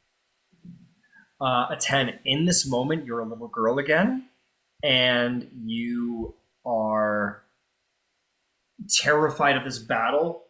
You realize that this is an afterlife. You don't know why she's here, but she's here, and this is dangerous. And suddenly, this entire everything, especially her in the middle of the road, you're scared for her. You are frightened. You have the frightened condition. Okay. You're frightened of this devil until the end of its next turn, and then and then Vivian runs over her. Okay, repeat that You hear Nithroel scream. Top of my lungs. Yeah, maybe there's like just before impact, there's like a wait, no, there's a scream of like as you run Blood over this curdling. devil. Yeah. Oh, yeah. Blood curdling scream as if you just murdered a dog. Okay. All right. Understood. That brings us to Orlick's turn. How dreadful. Anyway. So yes, truly terrible. Anyway, okay, Horlick, that brings us to you. You know the situation. The unicorn is under this vehicle back here. People are jumping out of this one. What's the plan? There's so much going on. What do you do? Okay, so from my blade that I've got out, how far is the guy that they've just run over? That's under the vehicle. Is it? Oh, he's Still under. get him. I thought you said he was. Yeah. No, he's under the vehicle, but you can still get him. You can still like swing the blade under there if you want. In fact, it'd be at advantage technically. Maybe if I give him some cover, but it'll still be at advantage. 40 feet. No, it's only 30 feet of movement, but I'll move it over that way anyway. That's my bonus. right. Yeah, 30 feet. Unfortunately, I'd even say it's 5 short. I'm sorry to say. Yeah, no, But that's it fine. starts whizzing towards that direction. What next? So I'm This gonna, guy rolled out of the way. yeah, for I'm me running. gonna He's whack back. I'm gonna whack the tormentor in reverse and try and hit him with either crushing wheels or raking sides. Yeah, he's prone, so the raking sides won't get him, but you can certainly crush him. Okay, we'll go. Yeah, You'll get extra We'll go with damage. crushing because of wheels that. then. Fantastic. Here's what you do. You just hit that fucking handbrake, and you just do a fucking burnout Handbrake spin. turn. Hell yeah. You fucking bring it around, and you go speeding towards, which we'll call that 15 feet. And at 45 feet, you feel a. He's going to make a dex save to see if he can get out of the way of you as well. Double tap. That is a natural 1. Definitely not getting out of the way. Your vehicle, however, because this guy's a barbed devil, is going to take no damage because it has a 10 damage threshold that only did 8 damage, so don't worry about that. You're totally good. He failed, so why don't you do me the great favor of rolling, because he's prone, that's going to be 4d10 bludgeoning damage.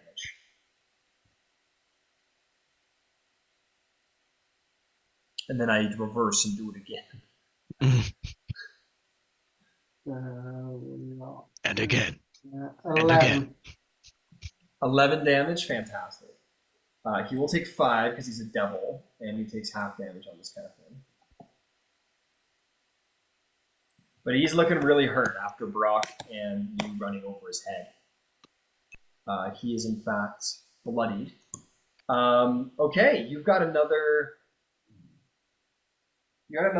55 feet if you want. Yeah, so I'd like to swing round and head towards the other scavenger in that way. All right, fantastic. So we'll put you here for 15. You got 40 feet left. You do a little 40-foot in this direction, start making your way over there if you want.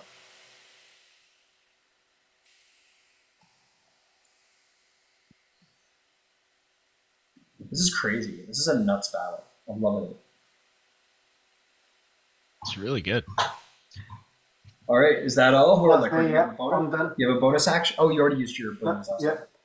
All righty then. That'll bring us to Nithroel. Nithroel, you are frightened. Your childhood friend was just run over. What do you do?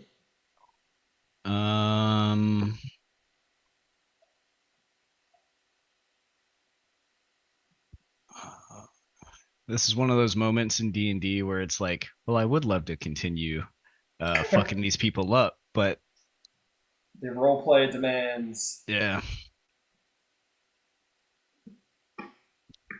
You know I these are think. your allies too. So like, Yeah.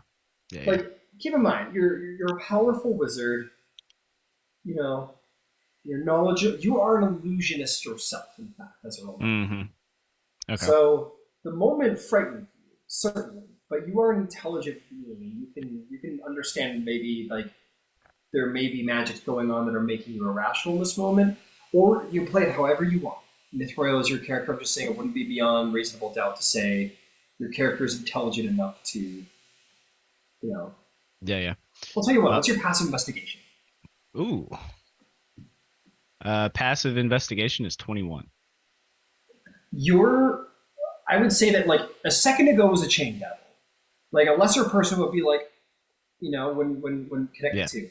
I'll say in your passive investigation, like you're 80% sure that that was something illusory, but you can't. It's still like it doesn't change the fact what you feel. Yeah. Yeah. Okay. Cool.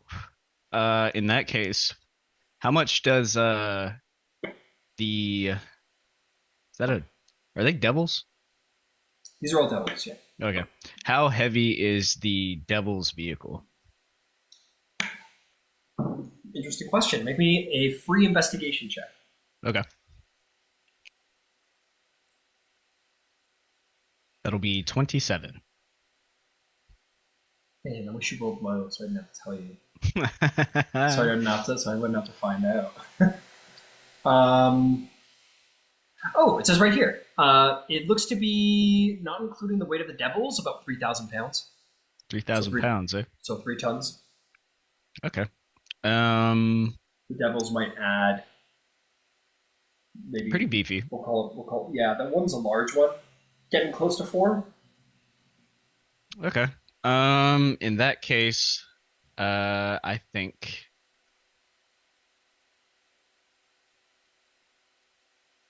what is the weight capacity of An unladen swallow. of what the fuck is that spell? Telekinesis, yeah. I think it's 1,000. Yes. Yes. Let me find out. Telekinesis spell. 1,000 pounds. 1,000 pounds. Okay. In that case, I think I will use my at-will silent image to make a piston. A piston right underneath the vehicle, and then I want to make sure that it is real and flings up with 5,000 pounds of pressure. Oh my fucking god. Okay. He has no way of knowing that's happening. You put a piston underneath it. For the sake of Feywildness, maybe we don't go technology. We'll say that it's like a highly pressurized water geyser. We'll say. Okay, that works. That could certainly exude that much speed. Blasts up. You make it real because you're a really cool illusionist. There's no way he can juke. He doesn't know this is coming. There's no way he would know. And it's going to get thrown into the air with about 4,000 pounds of pressure.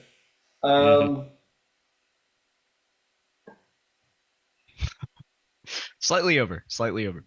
I will allow him to make again, very difficult.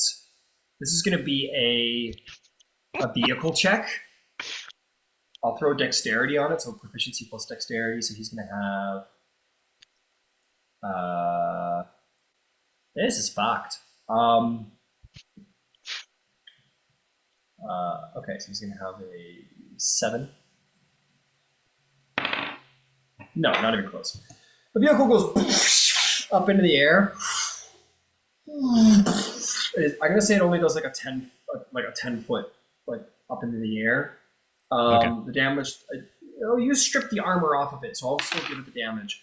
The machine's gonna take 3 damage. It's going to be prone. Yeah. The idea was to do it like underneath the hood, so that just I guess Yeah, weight you wanted to flip distribution it. it flips. Yeah. Yeah, you want to flip it. I get you. I'll tell you what. Per the flipping mishap, I will give it the full 3d6 damage. So we'll take an additional 5 damage as it lands. And you don't know where bitter breath is in there somewhere, but you have flipped the vehicle. Okay. Is Did there it anything else deform you at all? The vehicle? Yeah, like did it fucking like crush or anything? Because 4,000 pounds is now on top of them. Yeah. Well, it's got like rolling cages and stuff. This isn't like okay. yeah, this Good. isn't like a Ford. Like this is you know this is a hell vehicle. It's meant to last. Right. Didn't pass the crush test. Yeah. This has definitely got like armor. Oh, the armor was stripped off of it, but it's still got like a rolling cage or whatever. So yes, you crushed it a bit, but it's still a functioning vehicle. Okay, but upside down. But upside down. Okay. So that was an action.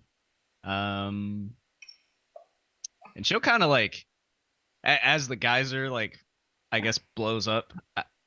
I think she'll just kind of be like, kind of willing it, and then with like a fucking grimace, like she's fucking pissed. Yeah. Like, how fucking dare you? Hell yeah. And yeah. I can't really shove anything. The guy is still underneath the car, right? Uh-huh. Your friend. Probably your friend, maybe not. I'll let me see if I need to see. I think that's gonna be pretty much it though. Probably need to see. Yeah, I do need to see. So yeah, that'll be my turn. Got it. That's going to bring us to Mooncolor, who is going to stand up and be like, "Nah, that wasn't very nice. I'm a fucking a cowboy now for some reason." Well, hey. Oh shit, you motherfuckers come at me like that.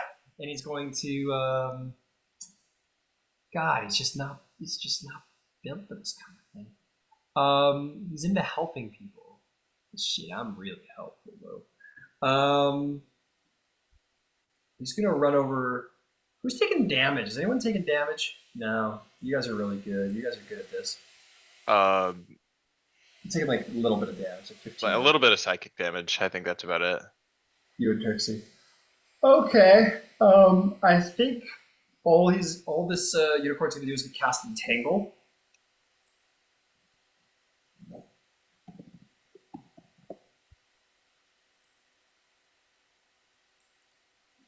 Entangle is 20-foot square. So we're gonna make that big, and we're gonna hit all these guys. We're gonna hit the Barb Devil on the ground and 2 scavengers. And then he's gonna go and run off this way. All right, Tamlin. Where the hell are you? Oh, you're in the Tormentor, so you're right here. You see this vehicle, like the axle's fucked. You hear the bear growling from within, the magic lights and everything. The driver jumping out, getting run over. What do you do? All right, so the one closest to me is disabled. It sounds like there's a lot of trouble inside, but not disabled. And the driver's out, right? Yeah. All right. I'm gonna try what I've been trying to do for a few turns. Then I'm gonna Misty Step my way. Do these have windshields? No, they definitely don't have windshields. All right, I'm gonna Misty Step myself over to the hood of the other one that is moving. Okay. Onto the hood, and then I would like to grab the wheel and yank. Okay, so I'll say this. If you want to grab the wheel and yank, you're going to need to Misty Step inside the vehicle, because these things are like war vehicles, and they have like metal plates with mesh on them. Happy to do that too. All right, you are inside the vehicle. You're like, Rock, you stole my thing, man. What the fuck? And you end up over. God fucking damn it. Damn it, buddy. We're going to put all these guys over here now. Get them away from the action. So you appear inside. All these guys are on their stations. There's tons of room. You see this barb devil, and you reach over him. I am going to give you damage because he is a pretty prickly guy. And if you want to grab the wheel, you're going to kind of have to get around him in an awkward way. You're going to take 6 points of piercing damage as your arm sticks into his barbs. And then you fucking yank. Make me an athletics check to like yank it out of his hands. We're gonna call it a contested athletics check. You have to beat a 5. Oh, well, I got a 14, so thankfully his roll was low. You yank it. Vehicle goes flying into the air. Apparently, you guys have decided that all these vehicles are going prone today. Best plan. This one. Fair enough. This one goes flying, flips over. Everyone inside the vehicle, including you, goes fucking flying. Everyone's prone inside. Everyone's taking.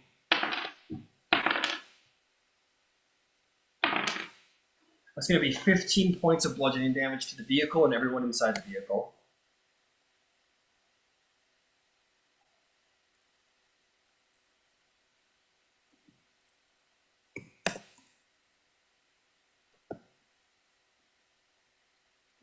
It's going to take.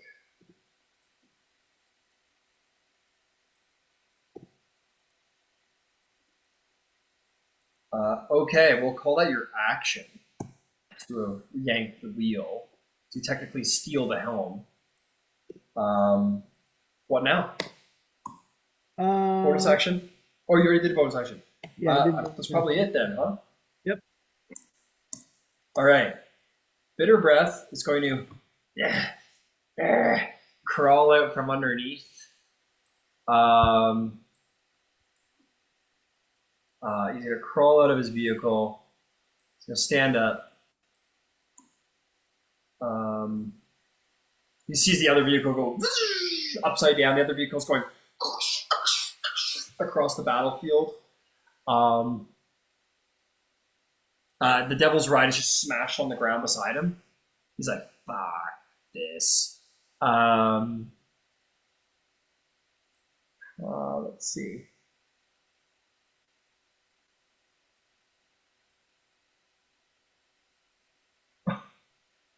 Let me just figure out how to fix a flipped car really quick.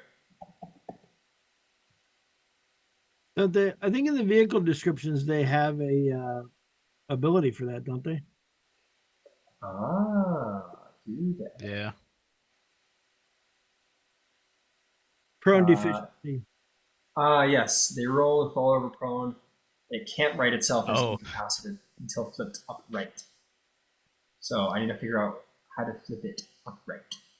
That's my Reckon job. a strength I check thought or it was something? Just the starts. opposite. You got to Yeah. swing the wrecking ball and get some Yeah. momentum. I guess so. Doesn't say anything. I'm going to just say it takes an action to do so. But yeah, I do like the idea of an athletics check. So, Horned Devil, athletics check. Yep, that'll do. He flips it upright. The other guy who was in the vehicle at the time is just like pulling himself out too. And he stands up. And he goes, "Master, I'm so..." And then the Bitter Breath goes and like slaps him. He's going to get back into his vehicle and start turning the vehicle on again. And this guy's like, as he's been sort of abandoned. He goes, "Master, no!" And that is going to be that turn. Bringing us to Trixie on the Wrecking Ball, who's just having a grand old time. Is anything close to us? There is the devil who's under the vehicle right now. I'll say that she can like the chain devils sort of can like fall out the back of the vehicle, and you can like try and crush them as they fall out. Hmm. And how far is Bitter Breath from us? Bitterbreath's in their vehicle, which is definitely more than 15 of them, right? More than 50 feet, but not too far. Okay. I'm gonna try it because why not? I'm gonna try to cast Confusion on him. Oh, okay. So We've it's a retired the melee. Wisdom 22. Wisdom 22. Let's see how we do. You want to? It's an area of effect, right? Oh, I think it it is. is. It is. You Never wanna- mind. So the car, I guess, and anyone around it. 10 feet. So Yeah. I don't know if I can get more than one person, but 10-foot radius. Got it. So 21 Wisdom saving throw. The bearded guy fails, and Bitter Breath maybe succeeds. He's got a lot of wisdom. 25 to save. All right. So this guy down here is confused though. That's unfortunate for him. That is unfortunate. You can't see somebody like he starts blinking, and you see Bitter Breath like, and he just keeps peeling away, working away. And that's about it. Okay, gotcha. Rock. That's you. Can That's your one. is this the one I can breathe in, or am I holding my breath out here? No, you can breathe. Wild space, you need to hold your breath, but this is the astral plane, so you're good. Astral plane. All right, cool. I'm gonna take Is there anything this. you want to This do on the astral plane? You this feel yourself moment- being sucked into reality again, but you have a couple seconds before that happens. this moment of calm. Yeah, I'm gonna use my action to cast Armor of Agathis from my half plate, my glacial You do plate. so. Your glacial plate suddenly spines grow out, basically like, but not in like a weird kind of just like from everywhere place, like in a really fucking rad way. Like you basically have like your shoulder pauldrons just sort of, and your gauntlets sort of like open up with spines. Basically, like your armor is like activating battle mode almost, and it's pretty cool. That's And, like your chest plates sort of just like slightly lift to make just these like little just like spikes that sort of accentuate the glacial plate. You're looking pretty cool, buddy. Looking pretty cool. fucking rad. Feeling pretty cool. All right, now I wait for the space to kick me out. And in that moment, you reappear directly in the vehicle where you left off. And they're like, "Ah!" And they look back and see you, and you're just, and you're like, hey, boys. And is there anything else you want to do? Badass. I don't think there's anything I can do. I think I return at the end of my turn. Yes, that's right. Okay, bring us the chain guy who just rolled out the back of the fucking demon grinder. Where are you? Get out of here, you silly. Yeah, he's gonna use a full action, just crawl out from under the demon grinder, just and he just pulls himself out. I'm gonna give him the additional 7 damage because I believe it does note on the demon grinder that it is considered a magical weapon. So I'm gonna say he took the full damage. That's it. That's his whole turn. He takes his full action to just get out from under the vehicle. That's gonna bring us to the scavenger. Oh my god, it's such a brutal. Everything's awful over there. This guy's gonna stand up in the entangle. Oh no, I flipped the entangle prone. Actually, I need to deal with that for a second. I've never seen multiple blades of grass get flipped over like that. Neither. It hurt my brain a little bit. This guy managed to get out. So he stands up and he goes, ah, ah, ah. He starts just fucking dashing it across the hellscape. He is well aware he's lost. He runs. Meanwhile, inside, Rock, this guy's in the vehicle. He's like, he's gonna. Oh, what's he gonna do? Oh, this vehicle isn't flipped. This is great. He's going to use his action to drive the vehicle. It's going to go, let's see, about here, 20 feet, we'll call that 40 feet. And then it's going to drive another 20 feet, and then we'll do another 40 feet in this direction to try and get to the boss. But the other guys aren't firing right now. Oh yeah, it's also going as it goes. There's the fucking mishaps. You bloody bastard. I just gotta remember what happened to this vehicle. I got its axle fucked up. Yeah, it's just like across the battlefield. It's fucked. These two guys will keep ferociously attacking you, Brock, because they seem to not know when to quit.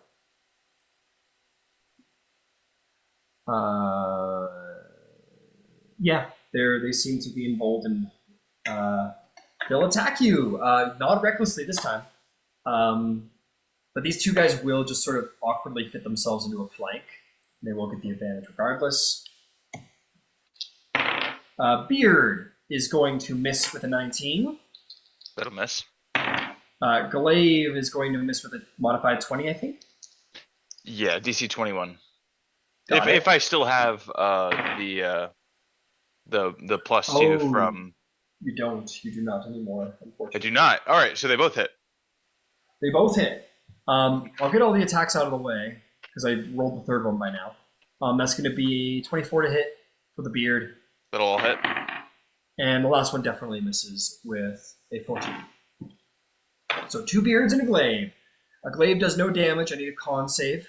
Okay. I think still on a hit, they take 25 cold damage. Got it. It hits you, but it bounces off your armor, and as it bounces off, the spine just sort of like, like your armor's covered in these tiny, tiny little spikes, and just like, almost like Wolverine claws, like out and in. They just like give him like a full body stabbing, and then retract back into your armor. So he'll take, he'll take 12 cold damage as he's resistant to cold damage. That's fair. Maybe did you make a con save? I'll make a con save. I need you to make a charisma save for Song of Winter. Got it. That is a failure. A 5. Ooh, I got an 11. An 11. So as your armor retract, glaive didn't fully cut your flesh, but some residual magic did linger on your arm, and you have an infernal wound. Oh. We'll deal with that at your turn. I will. I will. Okay. Okay. 2 more times. Right? Nope, you're good on the glaive. All right. The charisma save failed. The charisma save failed. Sorry. Okay. That's what That's I'm just saying. marked as 1 fail. If they fail 3 times, something happens. Or if they succeed 3 times, something happens. Got it. I'll get a little guy out here. Say out of 3, he failed 1. Okay. Now for the beards. Piercing damage does nothing, but they will take 25 and 25 again. Yeah. Or half that. Okay. So 12 and 12. Still rough shit, man. They're hurting. And charisma save. Yep. At this level. He rolls a nat 20. And the other guy rolls a 15. That's a fail. So fail. So, buddy, over here. Okay. I need to make 2 con saves. All right.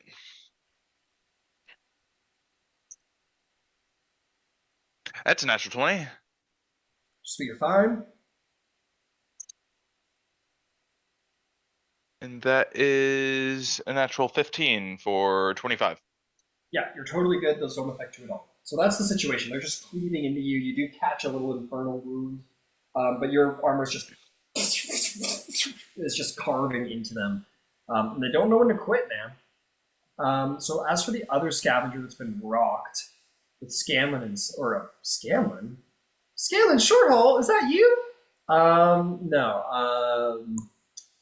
Tam Lin. So you're like knocked over in there. They're all knocked over in their stations. This one's gonna jump up, and he's gonna say something in Infernal. Do you speak Infernal? I think only. I think we determined only. Nope, I don't speak Infernal. Yeah. So he's sort of and these guys are gonna jump, or this guy's gonna crawl out. That's what he's gonna do. Crawl out of the vehicle. Am I able to get an opportunity attack in there or no? Sure. Yeah, you're prone, so disadvantage, but yes. Okay.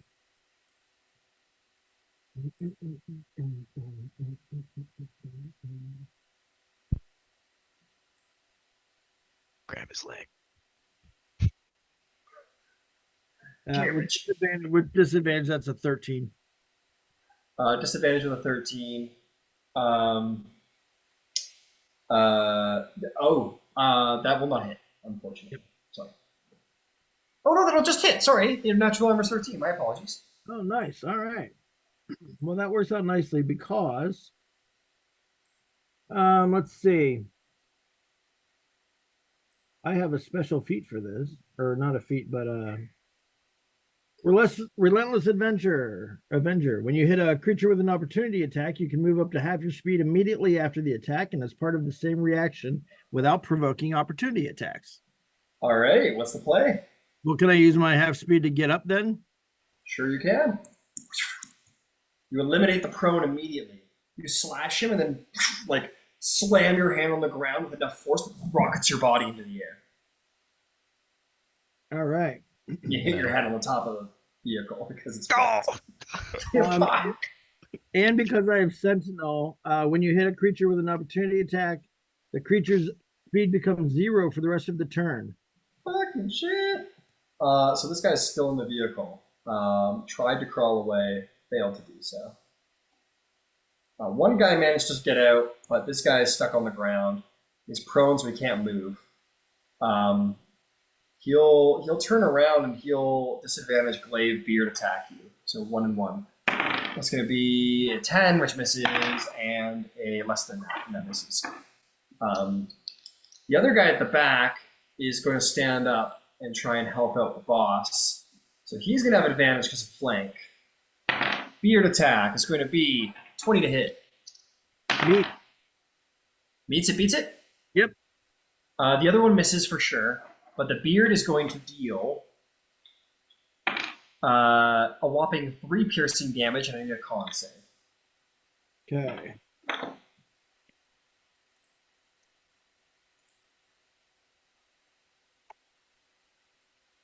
Con save is going to be 15. 15. That is a success. You're fine. Whatever was going to happen doesn't happen. The Barbed Devil, however, is going to take 3 attacks against you, and it is going to just unload on you. So he's going to start by trying to put 2 of his claw attacks into you. It's going to be 17, misses, and a 21, which hits. Yep. You're going to take 8 points of piercing damage. Okay. And with its last attack,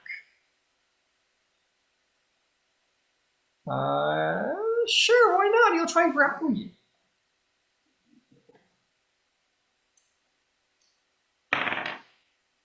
That's gonna be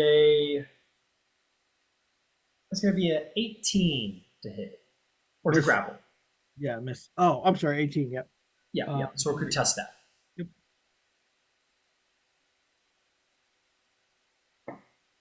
Oh yeah, I got a 23. Okay, you're good. He tries to like wrap his arms around you and bury his barbs into you, but you manage to like shove him away with your shield. So the scavengers are fucked. That will bring us to Vivian the Dreamweaver.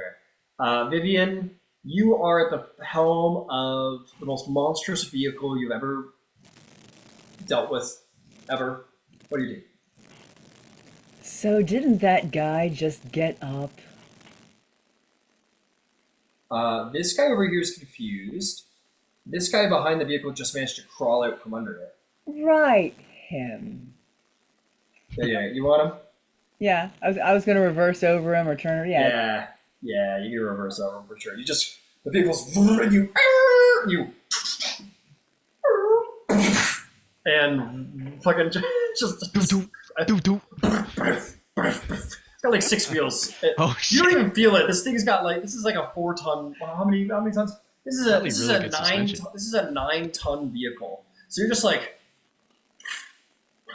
barely noticeable. Barely noticeable. They haven't invented shocks yet. That's the only reason. Oh, that's the scavengers. Sorry, the demon grinder's 12,000 1,200 pounds. Yeah, 12 tons. So you're just like beep beep. Run over him yet? Oh yeah, we did. There he is. He's at the front there. So he is going to take a dexterity saving throw. He managed to succeed. He does Okay. manage to, he goes fuck, and he rolls out of the way as you try and back over him, and he wraps his fist at you. You not you mean kids, you. As you back up 10, like 15 feet, we'll say. That can only happen to each creature once a turn. So you can't just go like as cool and as funny as that would be. Yeah, he managed to dodge out of the way. So what would you like to do with the rest of your turn? There's another guy standing right there over by Bitterbreath's car. Let's do it. You're like, and you're gonna go run over him next. You fucking monster. That's gonna be crushing wheels. So he will make a dex save. That is going to be a success again, I'm afraid. I'm sorry, it's only a DC 11. He manages to like jump out of the way of your vehicle as it comes tearing past. We'll say it was 35 feet, and he manages to like throw himself against the vehicle to save himself. What else? What would you like Is to it do? save or suck? It's save or suck, yes. Okay. Well, bummer. Yeah, it's a saving throw or take damage. Well then, I think I'm done. I will angle myself so that we can do this again next round. Beep, beep, beep. You just sort of back up to there and prepare to ruin someone else's day. That'll bring us to Horlick the Tormentor. What would you like to do, sir, as you are right there? Okay, so Tamlin is in the turn vehicle, isn't he? To my right. Yes, you have allies in both vehicles now. Yeah. Okay. Firstly, bonus action move the sword to the chain guy on the ground. Oh yeah, he's fucked. You have advantage. So what I didn't realize was that I get 2 attacks for this. So Ooh. I forgot about that on the first one. Right. Next time. So an 18. 18 definitely hits. Do damage on that first. 41 damage. Oh shit. Keep in mind, I believe the Blade of Disaster has an extended crit range. Right. So I think it's like if you roll like a 15 or above or something, you get a crit. Nice, 18. Got 18 it. or higher is a crit. Understood. How much damage did you do again? 41. Jesus. 41 damage. This guy is bloody for sure. Okay, I'll take my second attack on him then. All right. 25. That'll hit. Roll me some damage.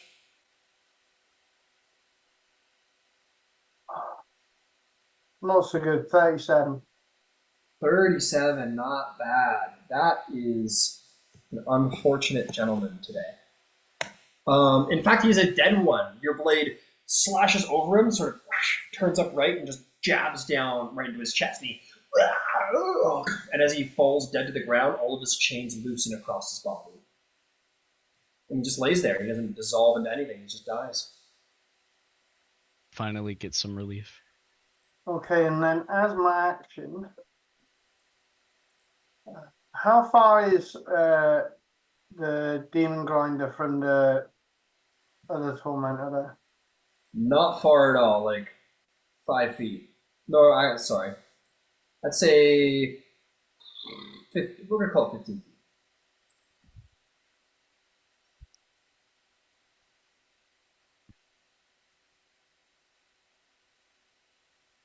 Right, how far is Bitter Breath from within the car? Not far. He is. Your car could smash into his car if that's what you're going for. We'll call it like 75 feet.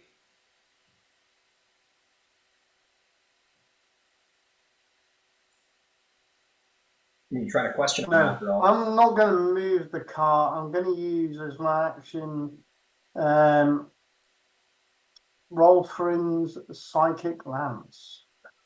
Ooh, very cool spell. All right, what do you need from me? So, oh crap, an intelligence saving throw. Oh man, think about an It's intelligence saving 19. throw. He rolls a 16 and fails. He will take the full damage and force of the psychic lance.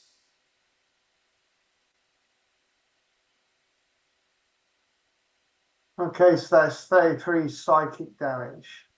33 psychic damage. He's trying to make his car work, and then you just sort of put your hand forth and blast what is literally just like a bolt of pinkish translucent energy that hits him in the head, like goes right through his head as if it was a ghost, and he like cries out in pain as he takes a magnificent damage. And he's incapacitated until the start of my next turn. Oh, perfect! As you hit him through the head, he like grabs his head, and he like his head hits the horn, and it goes. And his head's just gonna sit on that horn for 6 seconds as he's passed the fuck out. Need a jump. Need a jump. Nice. Incredible. That's me. Good move, Horlick. Nithroel, what would you like to do? As you sit, as you are no longer frightened, by the way. Oh, and you sit nice. in the demon grinder.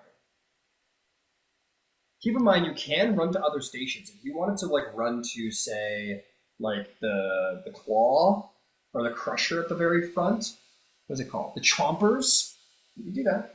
Okay, yeah, I'll crawl onto the chomper. Hell yeah. I don't know if I'm gonna use it though. Okay. For fun, I would say you're in range for the sake of fun and awesomeness. Oh, we are? Sure. Sure, why not? That We'll shit see does when a he good hits amount of his head hits the horn. His foot went forward a little bit and hit the gas, and now he's just like slightly 5 feet closer. Nice.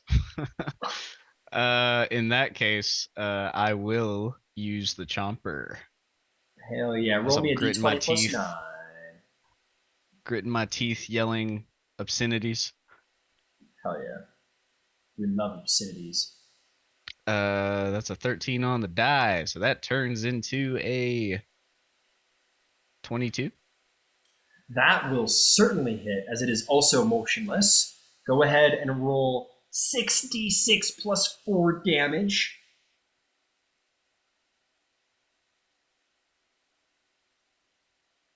That's pretty good. A lot of ones though. That'll be 20 plus 4. 24. So 24 piercing damage. This vehicle is going to have another mishap. Roll me a d20. A D20. Oh, natural 1. As it bites down on the front of the vehicle, flames begin to they burst out of the front of the Tormentor engine and engulf the vehicle. The vehicle's on fire. So that one's not bad for you. That's bad for him. Yeah. So the whole vehicle's on fire. She is luckily, like cussing yeah. more than she's ever cussed, I think. In the span of like 12 seconds. Shit. There's the beep, beep, beep, beep. Censored. Mother Y'all better beep, beep, beep, y'all better beep, beep. She just becomes like an angry. Oh, but what's kind of cool is that Bitterbrick's immune to fire damage, so it's this flaming awesome, like this flaming car, and he's just like inside of it, like happy. But the vehicle is taking damage as this goes on. Mm-hmm. Okay, well done, Nithroel. Is there anything else?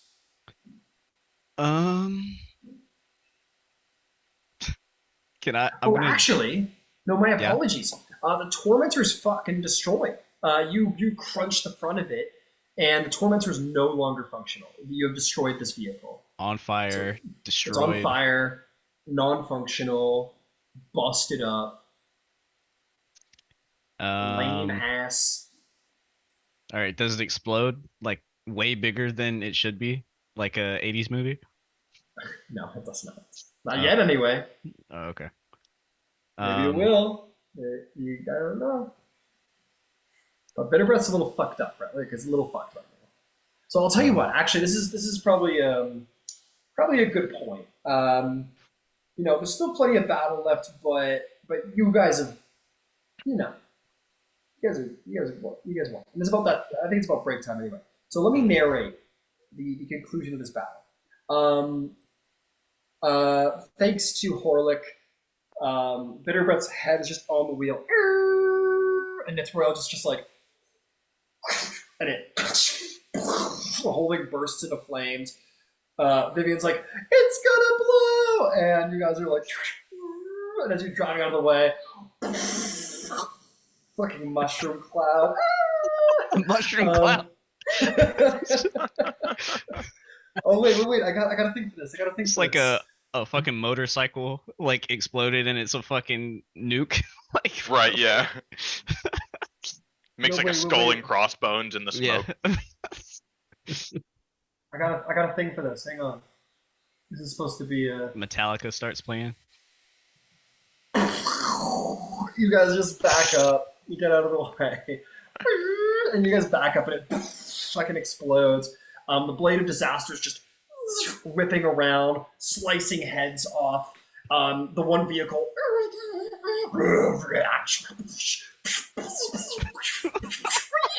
And Brock steps out with like the head of a bearded devil. In the other car, they're like, "He's so vengeful, run!" And but we can't run. He's got Sentinel, and you're just cutting heads off. And you come out and you're just like covered in demon and like devil blood. You fuck up everybody inside of that vehicle. The unicorn's like, "Damn." And and Bitter Breath just like out of like the fucking mushroom cloud explosion is just like and he like just flips over. He's like, "Ah!" And he flips onto his back, and you guys all sort of do like the Avengers stand over top of him. And he's like, "Fuck." And we will go to break with that as his warband has been humiliated and Bitter Breath has been incapacitated. The battle is surely won by the Knights of the Scorched Earth, living up to their name, blowing up, even in hell where everything's on fire, managed to blow something up, most extraordinary. Why don't we take our break for a moment? Ridiculous. I know. But it happened. You rolled it. It did flame on fire. That's the canon. That's what I wanted to I didn't happen. influence that. I like the mushroom cloud. Okay, yeah, we'll be back. Let's take like 10-ish minutes. We'll be back and conclude what's going on here.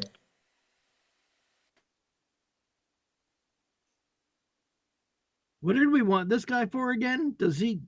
He's supposed to know where Smiler is or something? No, I it think was Mad so. Maggie. She asked us to get rid of him. Oh, just to get rid of him? Okay. I thought he Oh was yeah, this overlord. Yeah. Okay. all I thought right. you were talking about the unicorn. Oh no. Well, yeah, maybe. No, I meant the overlord. I couldn't remember why we were headed out to find him anyway. Yeah, I think he does business with Smiler the Defiler or something. Yeah. He's So yeah, but he's a rival overlord of Mad Maggie's, I think, right? Yeah, and she Yeah. said if we can get rid of him, that would help. yeah. Okay. So we did a favor for Mad Maggie by fucking this guy up, and I think we managed it. yeah, Yeah. and then yeah, then he'll tell us. Hopefully, probably not, but We're not. Yeah, that's it's really fun if he doesn't tell us because then we Right. get to do the fun stuff, Guantanamo style. That's what I was hoping for. Yeah, I I like always it. get in that's trouble what I when we live do for. that. Well, there's no press here, so.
I love the. What did we need this guy for again?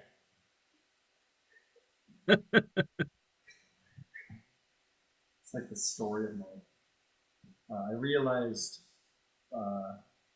as a DM, I need to always start off my recaps with why you're doing what you're doing. I need to. I think I forgot that this time, but Yeah, I knew we were after him. I couldn't remember exactly. I thought it had something to do with Smiler, but it's more about Mad Maggie. no, it's about Smiler. He knows where Smiler is, according to Mad Maggie. Like the two of them are associated. Yeah.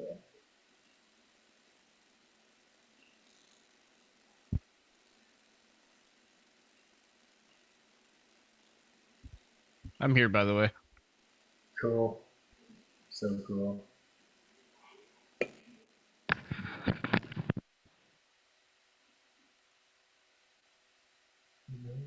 I see you.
I'm rocking. Digging.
Let's see. Just wait on Vivian and Trixie and we'll get started. I'm here. Just let me know when you're ready. Yeah, no problem.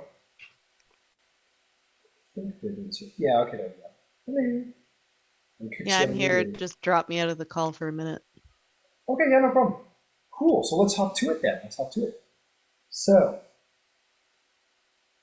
at the conclusion of the battle, you all find yourself standing around Bitter Breath.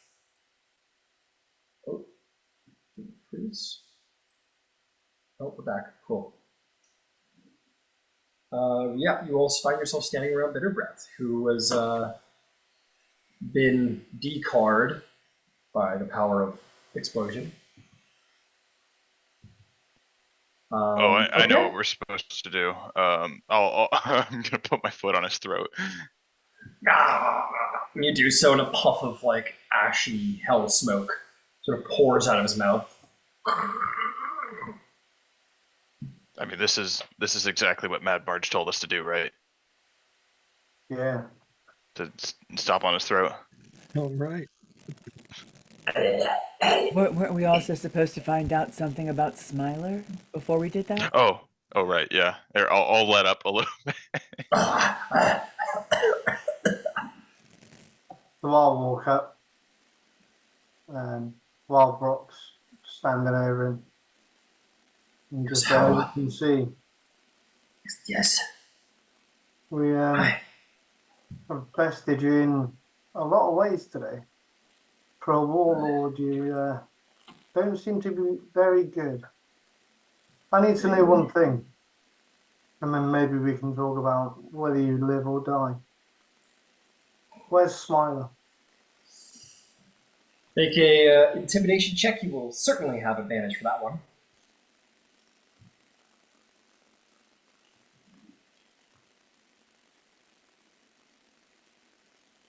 So, natural 2029. He goes, okay, I'll tell you just before I do. Please answer me just one thing, and I'll tell you. How in the name of the Lords of Hells did you blow up a vehicle that's immune to fire?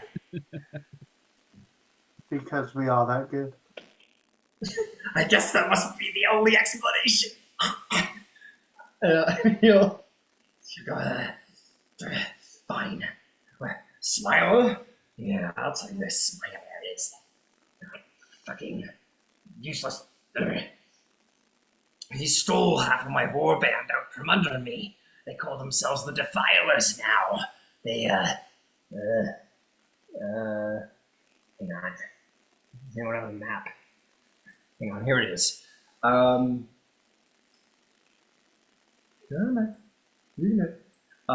He will say, you'll find Smiler where he always likes to stick his head in the sand when he's feeling particularly good at himself.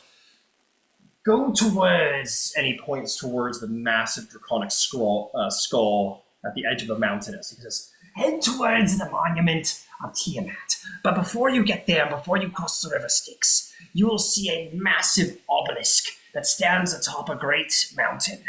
Go there and you will find Smiler and his Defilers. He's always there. You can't miss him.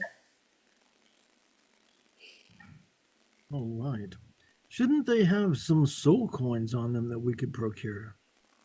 On Smiler? Yes. No, yes, no, he does. no. He carries a large bag. Oh, me? Wait, no, not me. if you wish to try and procure some soul coins, they certainly do. Amongst all of the bodies and certainly over Bitter Breath, you guys will find 10 soul coins. Nice. All right, because we need those to make the vehicles run, right? Damn right.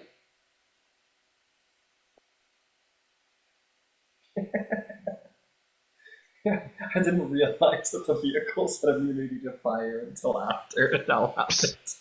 I forgot that. So, how many is in his band of defilers? There was these just a little while ago, these Nikoloth, they came from the Tower of and they told Smiler of something. I wasn't there, and then he usurped half my warband out from under me, and I've been driving south ever since.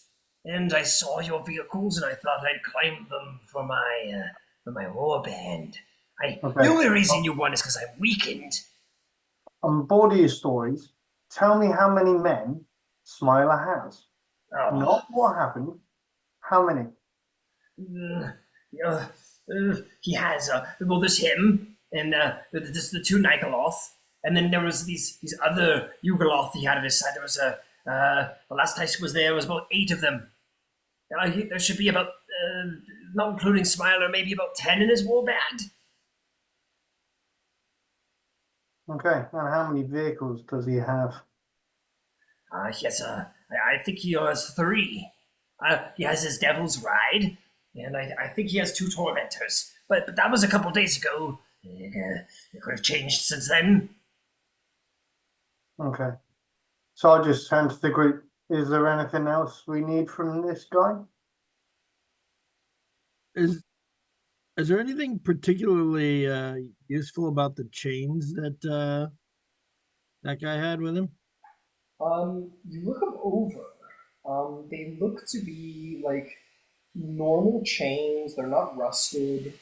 They have They have like sharp, mean-looking like meat hooks on the end of many of them.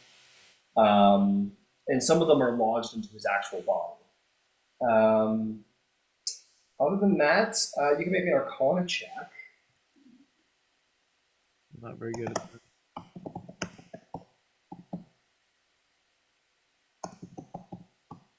I got an 8, so I wouldn't know. You got an 8? Yeah. An 8. All I'll say is that there's the chains are indeed they are magical. They are innately magical. They would require, the with an 8, I can't tell you much. All you know is that there is a bit of magic in it. Yes. Sure. All right. Well, I'll put up there as a really quick thing for a lot of you as your plane hoppers. Killing a devil or any fiend really, and being able to take their stuff is very, very hard to do because you have to kill them on their home plane. So, you can skin a monster, you can skin a beast, you can skin whatever, but planar beings are infamously hard to take loot from. But yeah, So, a lot of you would know that. does anybody else want to do anything or ask anything else? No, I think we are quite informed. Okay. So if that's the case, just before my bladed disaster goes, I'll kill him with that. I can, and he scrambles for some way to convince you to let him live. And then the blade of disaster comes down in a decisive swing that severs nape from neck and his head with its great iron sort of helm that covers his eyes, and his horns sort of fall down the nearby dirt hill, and he is very much dead. Good. So is there anything else within his vehicles or the other scavengers? The scavengers, I believe, are still functional. The tormentor is gone. That is not functional. Both of them are damaged, but still functional. His tormentor's fucked. The Devil's Ride is destroyed. As for items, there are, a number of them. A couple people got away. There are some bearded devil glaives laying around. Well, that's still alive. Ooh, that's a good point. So Brock, you took an infernal wound, and I'm not gonna, we could retcon anything we need to retcon. It's fine. But ever since that wound has been there, you've been losing hit points, just almost like poison.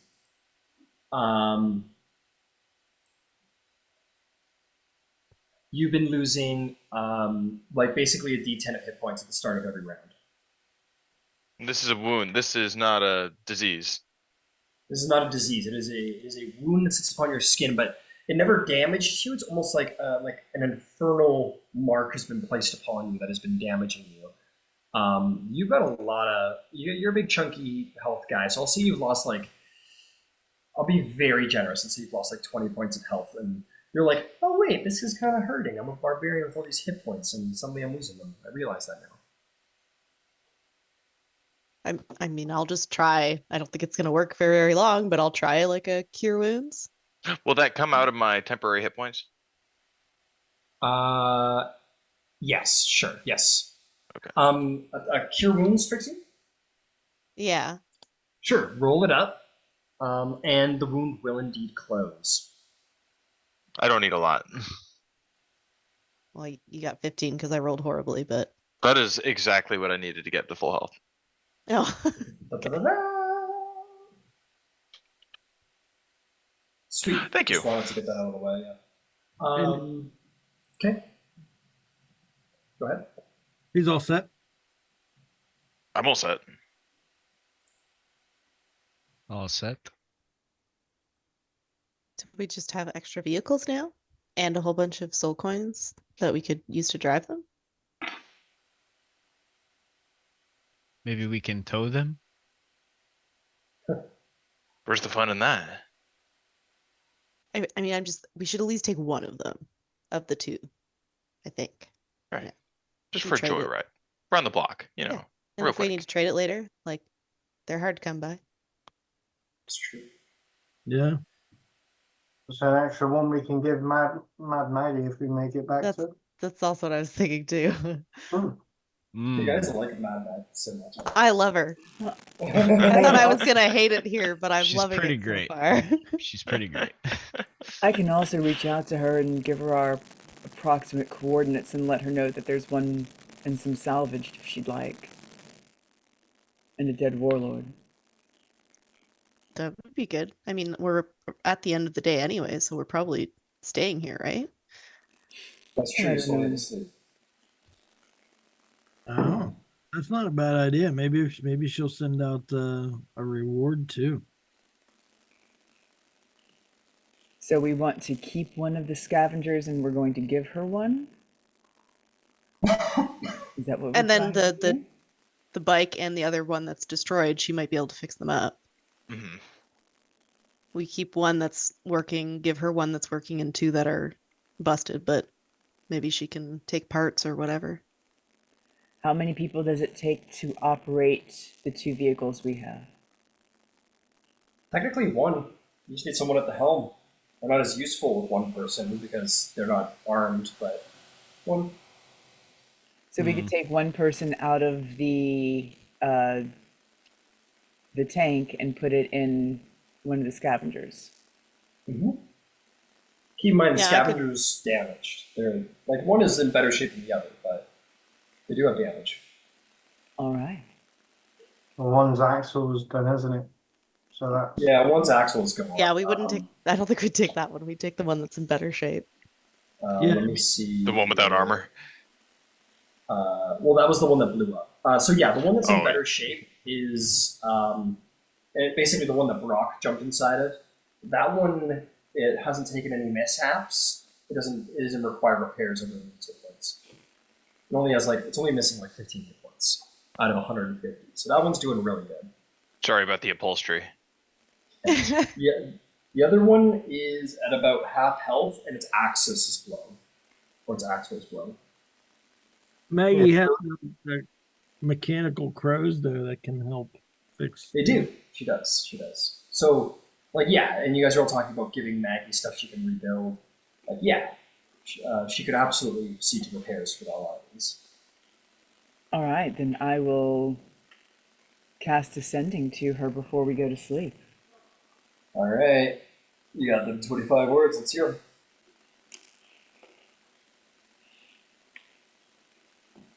Doing this on the fly here. Yeah. The way God intended. We're sending by the seat of our pants.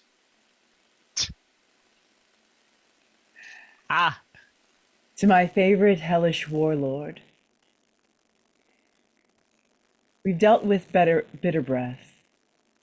There's some salvage at our location. If you think it's interesting, there's probably something you could use. Oh, we're done. There's probably something you could use. Yeah, she probably got the message off the end there, yeah. You hear, "Hello, Vivian, my favorite god, demigoddess. Please tell me where you are. We will be so happy to scavenge and perhaps send a little reward for your troubles." And I will cast a second sending, and well, if I need to coordinate with folks to make sure I can give her a location of sorts. If you want, it wouldn't, like, it's hell, so the coordinates don't really work. But as far as landmarks go, you're like right next to the Demon Zapper. Or you just took down the Demon Zapper, so. I will convey that then. Okay. Was the Demon Zapper? Explains perhaps why there's so many clever, naughty children. Very well. Be along shortly, dears. And that'll be the mark. She'll send her people to be there as soon as possible. I'll let everyone know she's coming. I'll include our unicorn friend and all of that. I don't know what relations are like, just wanting to keep everything on the up and up.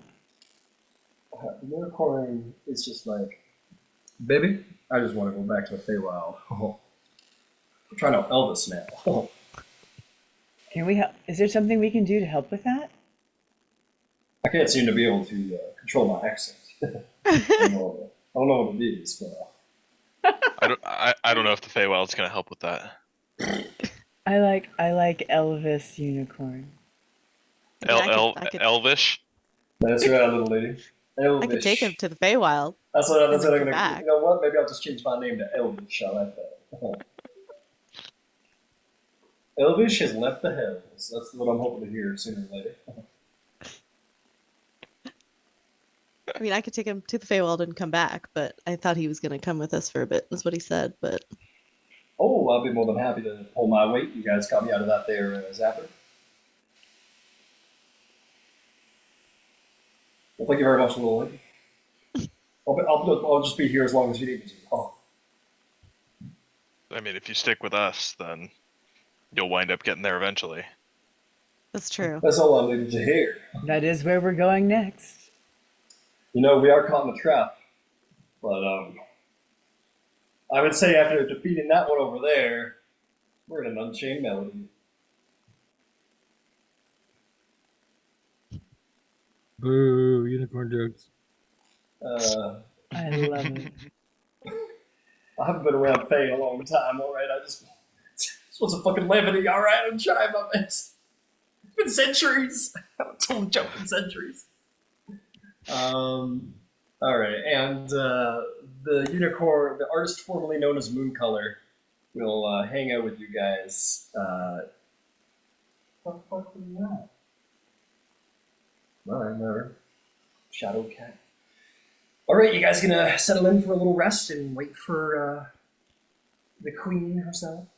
Can we sleep in the vehicles? Yeah, of course. Why not?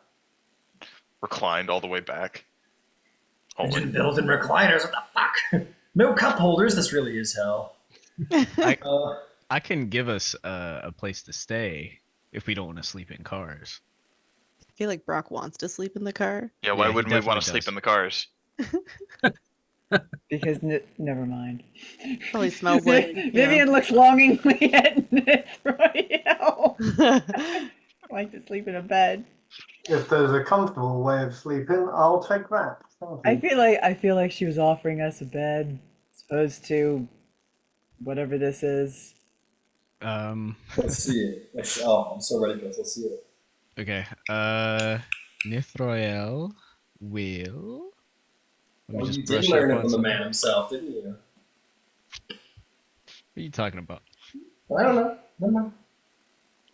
The fuck are you talking about? Just gotta brush up on some wordage really quick. If you're trying to do what I think you're trying to do, I'm pretty easygoing about the rules of this spell. Just to Oh, be clear. you're talking about that one. Yeah, the MM. Yeah. Yeah, I'm pretty, as far as like how it all works, once you step through, I'm pretty open to whatever the fuck you want to do. I don't really care. Okay. Can you Especially build a for gara- an Can you build a illusionist. garage in it that we could try? Let me flex a little bit. And I'm going to do A magnificent pole barn. a shack. No, but I'm gonna do. Where the fuck is this? So it's I'm level. here. I'm here scrolling. I didn't realize how long my spell list was at this point. You have a search bar, right? Yeah. I knew that was there. Yo. Okay. I'm going to take 10 minutes to cast. Say it. Say it. Do it. Say it. Do it. Hold on. I'm sorry. Oh I'm my sorry. God. Hold on. You're hold gonna on, cast hold on. something completely different. Everyone stands around. I want to make sure. I said Nithroel expectantly for 20 minutes. Like I'm literally thinking like, fuck, dude, I gotta get this right, or I'm off the team, dude. They already kicked out my last player character. All right, search bar. Oh, Okay. shit.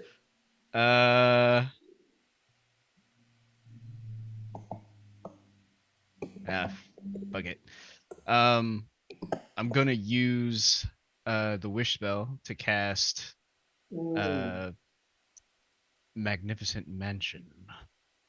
Whose magnificent mansion? Mordenkainen. That's right. You hold on to the power of your ninth level spell and you say, I wish to create Mordenkainen's magnificent mansion.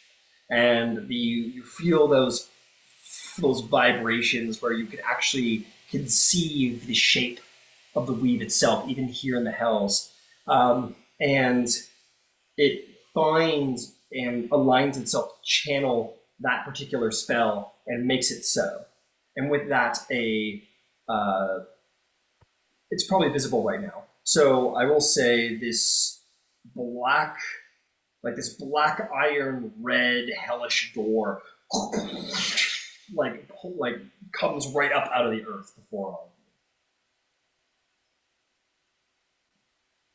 you. Now, please step in. And inside, whoever walks in first, it'll look like on the very starkly different from the outside. On the inside, it'll look like Malibu beach Barbie house. It'll have like windows that overlook like the beach house is on like a cliff, and it overlooks this like beautiful white sandy beach. There's palm trees and everything. There's AC in here. There's like dozens of butlers that look like Ken, but the Ryan Gosling Ken, obviously. And they're walking around with like no top, just like I'll say dress pants with like the bow tie around the neck, and they're walking around with like martinis. It's staffed by Chippendales. Yeah. And yeah, it's gorgeous in here. It smells like strawberry daiquiris and Palm Springs, California. I don't know. It smells like California. Yeah, honestly, yeah. Careful what you wish for. Yeah, honestly. Not the Literally. other side. not like Literally, yeah. East Side LA, but um, yeah, but it's luxurious. It's like just straight up like hot girl luxury is what she went with this one. And yeah, there's a hot tub on uh like as you walk in, you have this like foyer with stairs that go up to different bedrooms, and on the other side of the stairwell, there's like a fireplace and like a little sitting area, and then past that, there's like a one of those infinity pools that look out over the beach. Yeah, and then whatever else we kind of need in here. I actually didn't look at the description of Mordenkainen's Magnificent Mansion or Scanlan's Magnificent Mansion. But yeah. Oh, and there's like food everywhere tailored to what each of you like. It's pretty great. So much better than sleeping in a car. Mhm. So much better than sleeping in a car.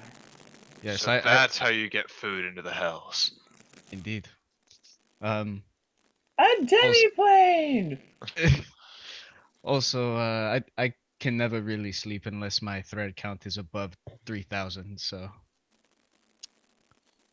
They with make that, that? I yes. understand. Anyway, make yourselves at home. This is my first time using that spell to do that. So Oh, thank you, Nithroel. Bit of comfort in these shithole of a place. But Oh, this is lovely. mhm. Like keep a in mind, library. keep in mind, anything you take out of this facility will fade into dust. And conversely, if you carry anything inside, when the spell dissipates, it will fall onto the ground outside. Good to Other than know. that, there are many intriguingly handsome butlers to see to all your needs. And I do mean all. And yes, with that, we will enjoy our time. I need a swim. And she like puts on like a fucking bikini that a kin brings to her. Like fucking That a gosling. yeah, a gosling brings to her. And yeah, she'll just kind of lounge in the pool as she gets provided I don't know, mojitos or something. I don't know. What happened to the rest of his shirt? It's just the collar and the bow tie. That is by design. Are we gonna get a Oh. Ken's musical number later? Oh yes, they're quite versed. Number 7, please, boys. Whatever. I How don't do you even do know how to Ryan voice it. Gosling? I don't know. It's hard, dude.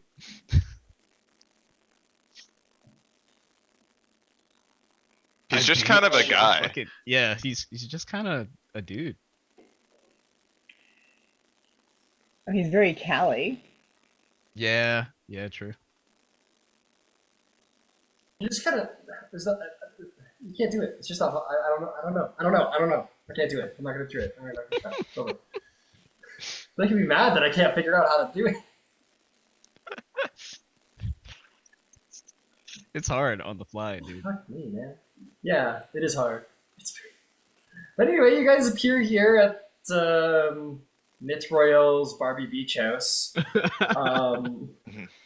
and with all the food and topless men that have never had a carb in their entire lives. Yeah. They're all here. They're all here. Every single one. Carbon copies of Ryan Gosling. Yeah, there's And, also like the other one that's like not Ken, but he's the friend of Ken. Alan. Alan. Alan. Yeah. He was so fucking Alan's funny there in that too. movie. He's just chilling. He's We love honestly, Alan. he doesn't do anything. He just stands there looking very disappointed at everybody that walks in.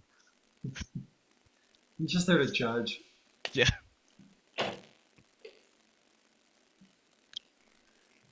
Okay. What would anyone like to do tonight? You guys are not in hell anymore. The door looked hellish, but this is a demi-plane. You're in Nithroel's world now. This apparently was what's going on in their head. What do you all, or at least what you want you to think is going on in their head? Master of illusions. What do you guys want to do? You want to hang out? What do you want to do? Each episode, baby. It seems. I mean, we should hang out on the beach, go for a swim, drink mojitos. We've got a couple of hours to enjoy ourselves, and we're in hell. You know, so Lord only knows when this will happen again. Indeed. The sauna, there's one down here, but there's also one up on the second floor. Great view. Yes. Honestly, anything that you want to do. I should tell the boys to start crafting dinner.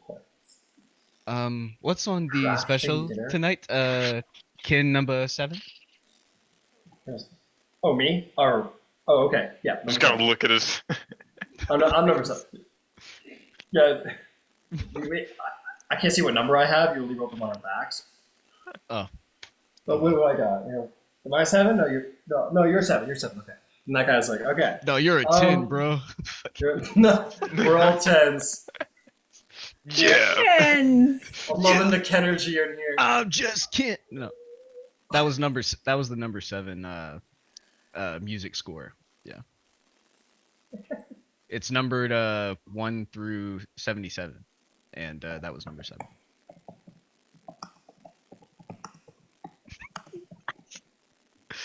I got a board named after me, guys. It's canon.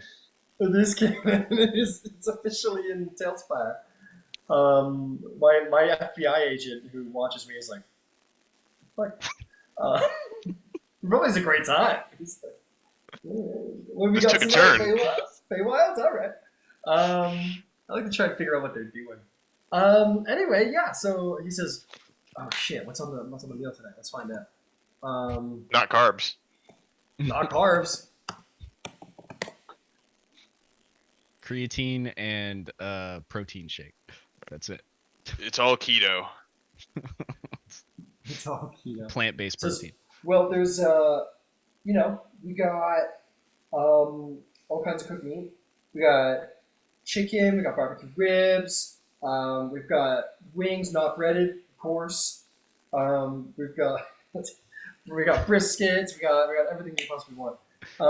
We also got tons of salad. We don't go too hard on the dressing. We like to stick with like a nice olive oil, like you know what I mean, like balsamic, like a sort of balsamic situation there. Lots of fruit. Tons of vegetables. You know what I mean. Nothing too hearty. We keep with like starchy carbs. So keep that out there. No potatoes. We got sweet potato. Tons of sweet potato. Yeah. That's kind of what we got going over here. Yeah, we got rice though. I mean, it's a carb, but it's a gluten-free carb. So, you can have a little bit of rice with your meal. Yeah.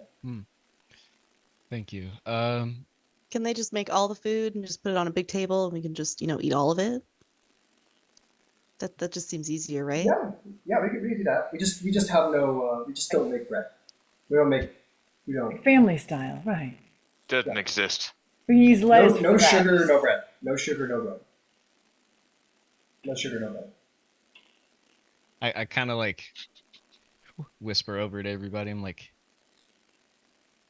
I could make this any way I want, but when I decided on them, that was dead set. Like they would not make any bread.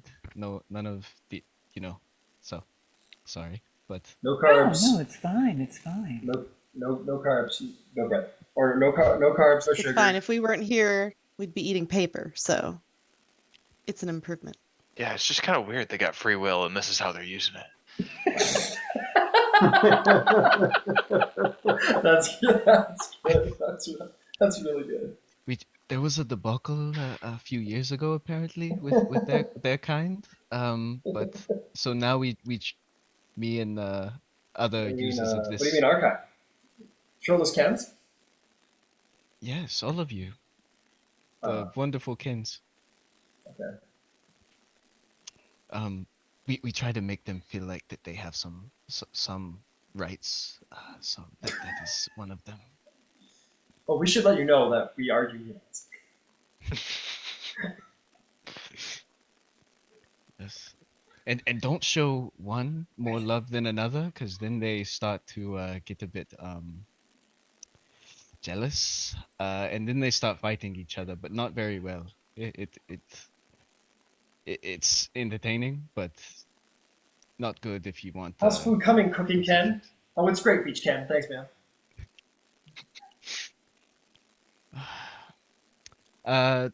Number 12 and 13. Could you set up the shuffleboard? Oh yeah, absolutely. Yeah, let's go. Let's go set up shuffleboard. And they go set up some shuffleboard for you guys.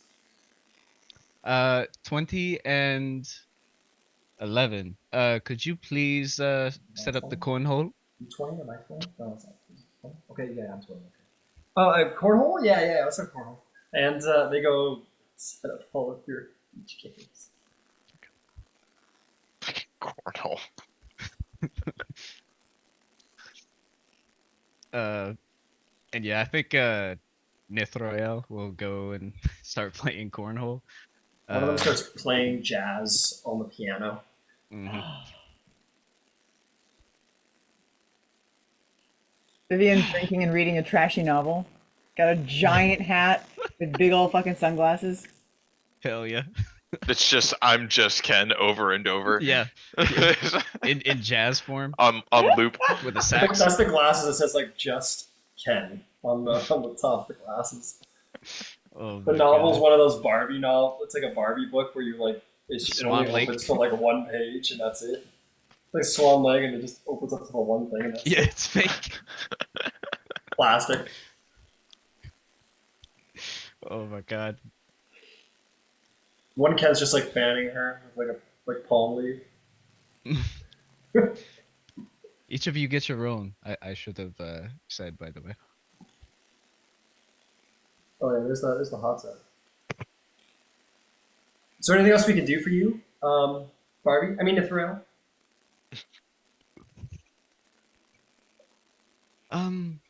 Maybe later, but just stand by and stand there. Yeah, we can do that. He puts his hands in his pockets, and he just like stands there. He goes, hey, Ken number 2? Yeah, I asked you, buddy. Could you lotion me up? He goes, oh yeah, sure. Start lotioning each other up.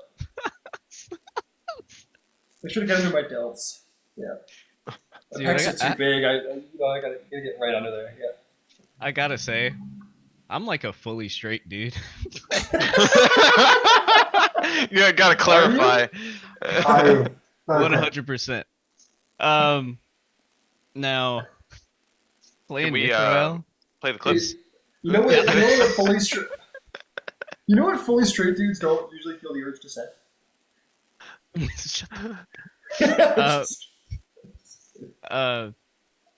No, it has been a very funny challenge for me to play a woman. Woman. Yeah. Yeah. Woman. A woman. All right. Um, I did it. I found you guys a resort. You're chilling in the resort. Palm trees everywhere. The sun beaming down. I'm totally fucking up. There should be some like beachy music playing. Maybe the only people here that are not they're Kens too. Are the people who are like playing in who are usually playing in they're playing music from Zabilna's bathhouse for sure. Oh, yeah. nice. So I gotta just go pull up that playlist. Mm-hmm. Don't want to violate any copyrights. Yeah, we do need to mention that these are songs by the bards of what's her name? Sibyl? Mhm.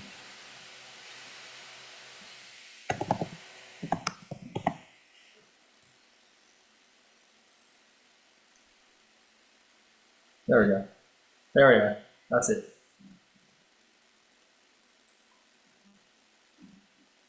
Okay. So, does anybody else have anything they want to do? So Nithroel's bossing around Ken. Vivian's reading a plastic Barbie book. What's Tamlin doing? What's Brock doing? What's Harwick doing? All of you have a kin that's like right next to you. I'm tired of being hot and sweaty, so I'm going to be spending as much time in cool water and imbibing cool drinks as possible. There's Yeah, a breeze. the Ken that's been assigned to you is like a lifeguard Ken.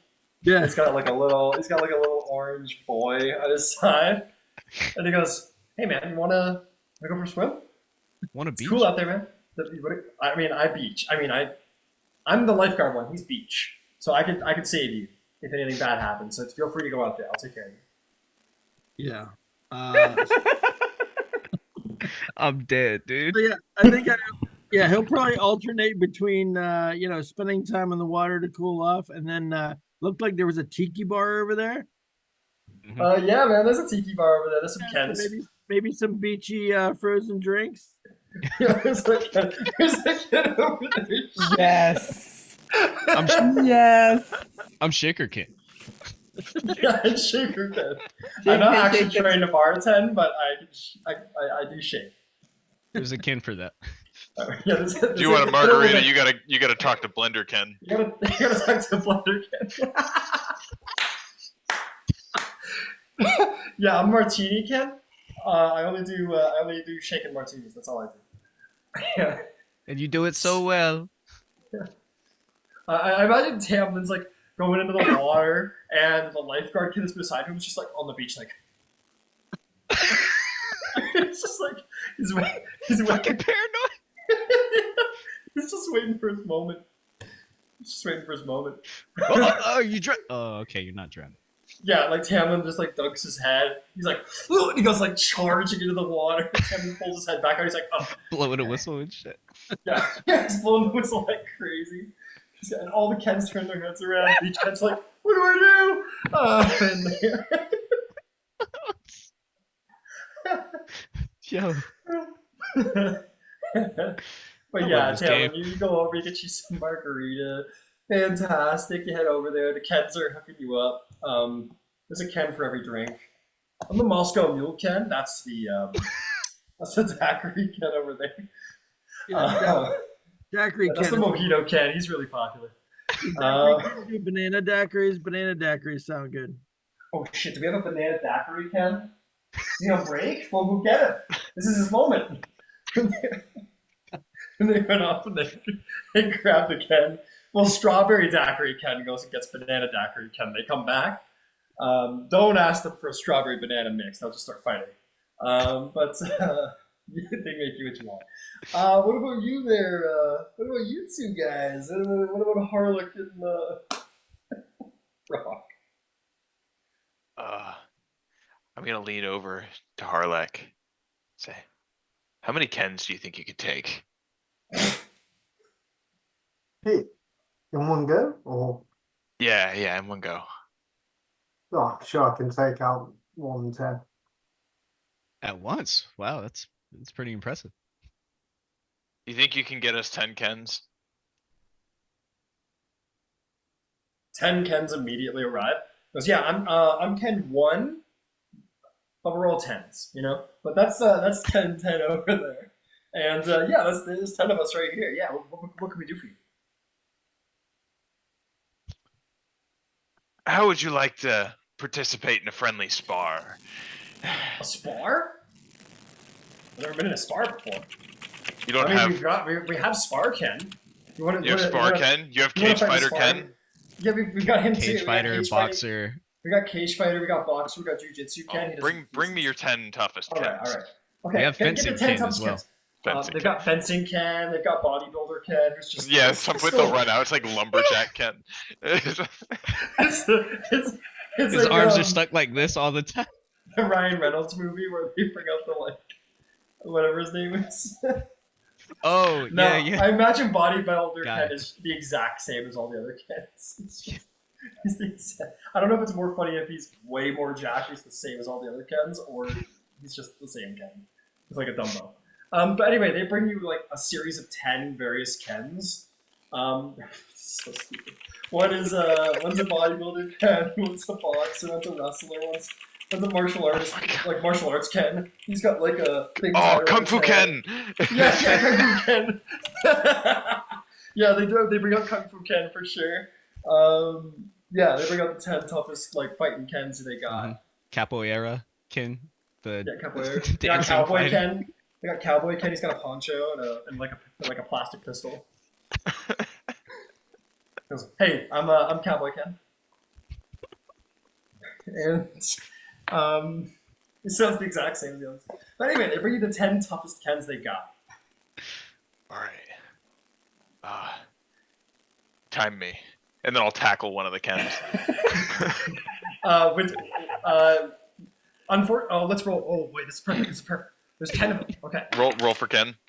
Incredible. This is Jujutsu Ken. Okay. Oh no. This is the one I no. probably shouldn't have taken to the ground. He's already on the ground. That's where they're strongest. Oh, he actually I'm gave me telling you. guard. Whoa. Yeah.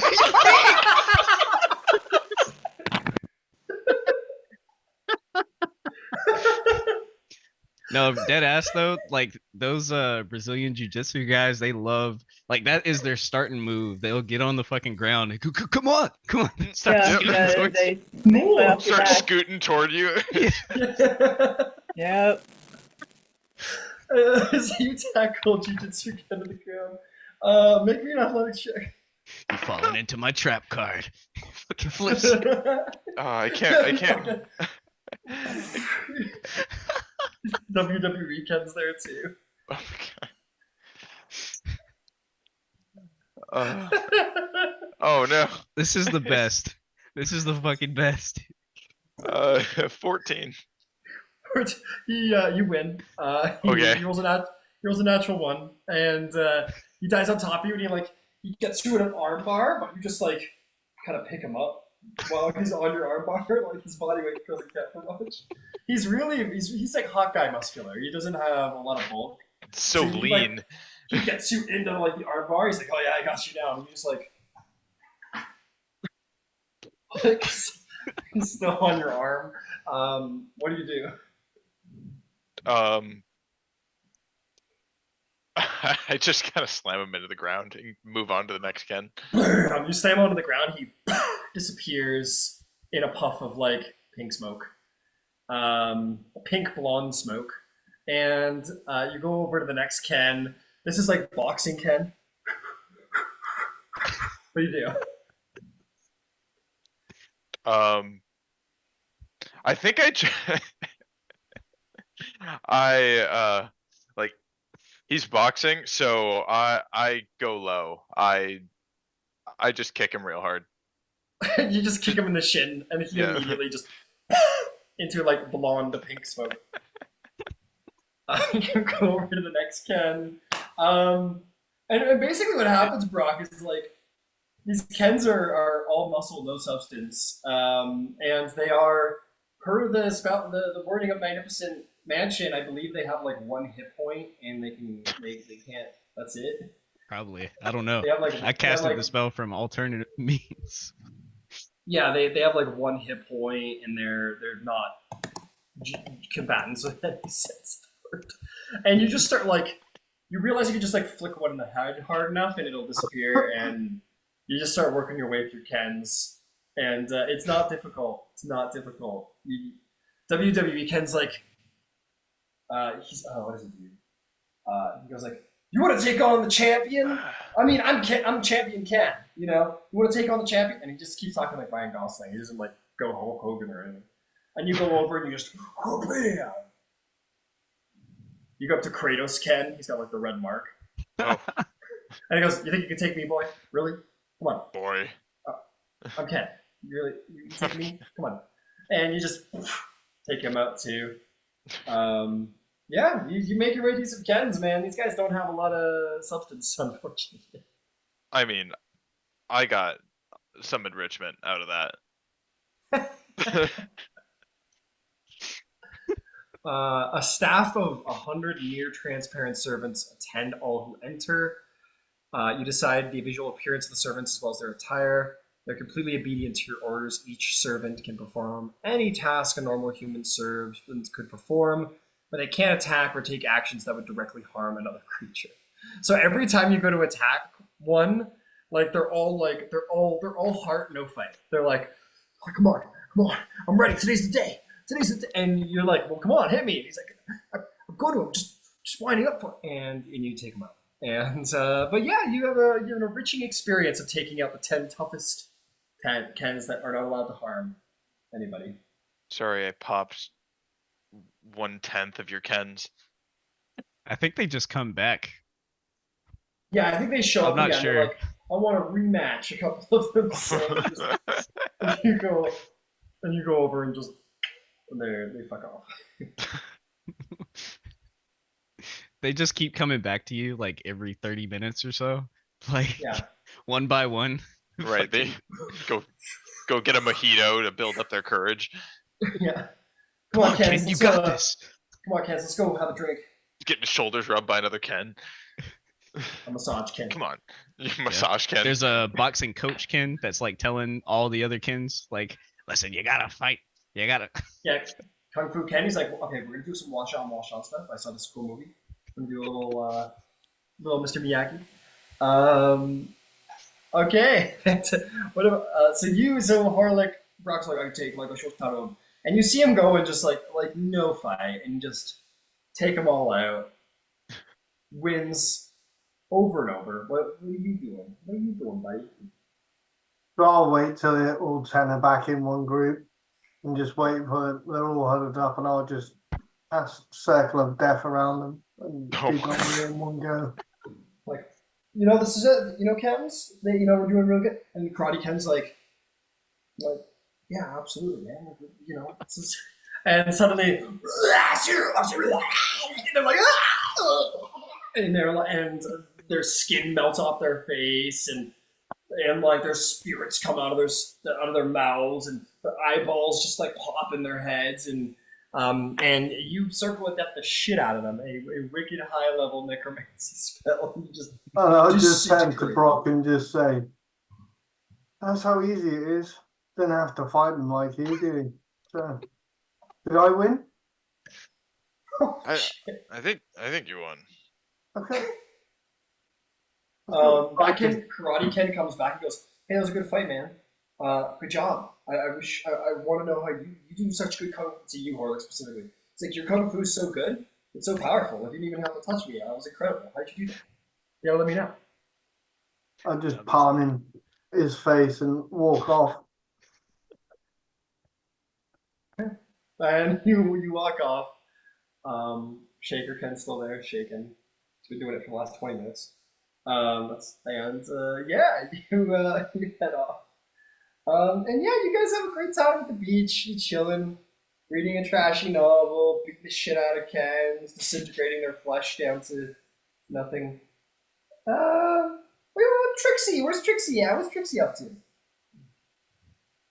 If Trixie is with her. I think Trixie will just also grab a sun hat and sit next to Vivian, and then she'll just turn to Vivian and be like, so we just sit here? She's had a day off. That's all we're doing? Yeah. We can take 2 hours and do nothing but nothing. I'm going to have a drink, but you don't have to. I will do exactly what Vivian does because she looks like she knows what she's doing. Fair enough. What do you? Well, and I don't look like I know what I'm doing over here. We're in the background wrestling Kens. Vivian has deeply embraced the like that ultra rich woman that's just very, very pampered. Yep. The mage hand is holding, the one drink. There's another drink next to her. Mm-hmm. She's got, probably a Ken down there rubbing her feet. I was literally thinking the same fucking thing. Meanwhile, in the massage Ken. background, there's Ken's literally flying through the air. Ah. Yeah. Yeah, Trixie's just, whatever Vivian's doing, Trixie's kind of trying to imitate it. She's like, okay, this is, I guess, what we do when we're at the beach house. We can actually. Oh boy. All right, yeah. She'll actually, if Trixie's going to hang out, Vivian will ask, so how did you meet Zybilna? Well, we rescued her from her sisters when she was frozen. That was about it. I mean, when we first met her, she was, frozen in time. So, and then we unfroze her. Walking along the road, and you came about an Arc-Fey who was frozen in time. Well, we had to deal with all her sisters first. That's kind of where the scorched earth things come from, because we kept burning her sisters' houses repeatedly by accident the first time, and I think the second time. Most of the times it's been accidents. Not my fault at all. That is perfect. So is there any particular beef, like specific, with her and Titania? I don't think so. I just don't think they agreed. They don't mesh very well. Titania's very pretty. Sure, yeah.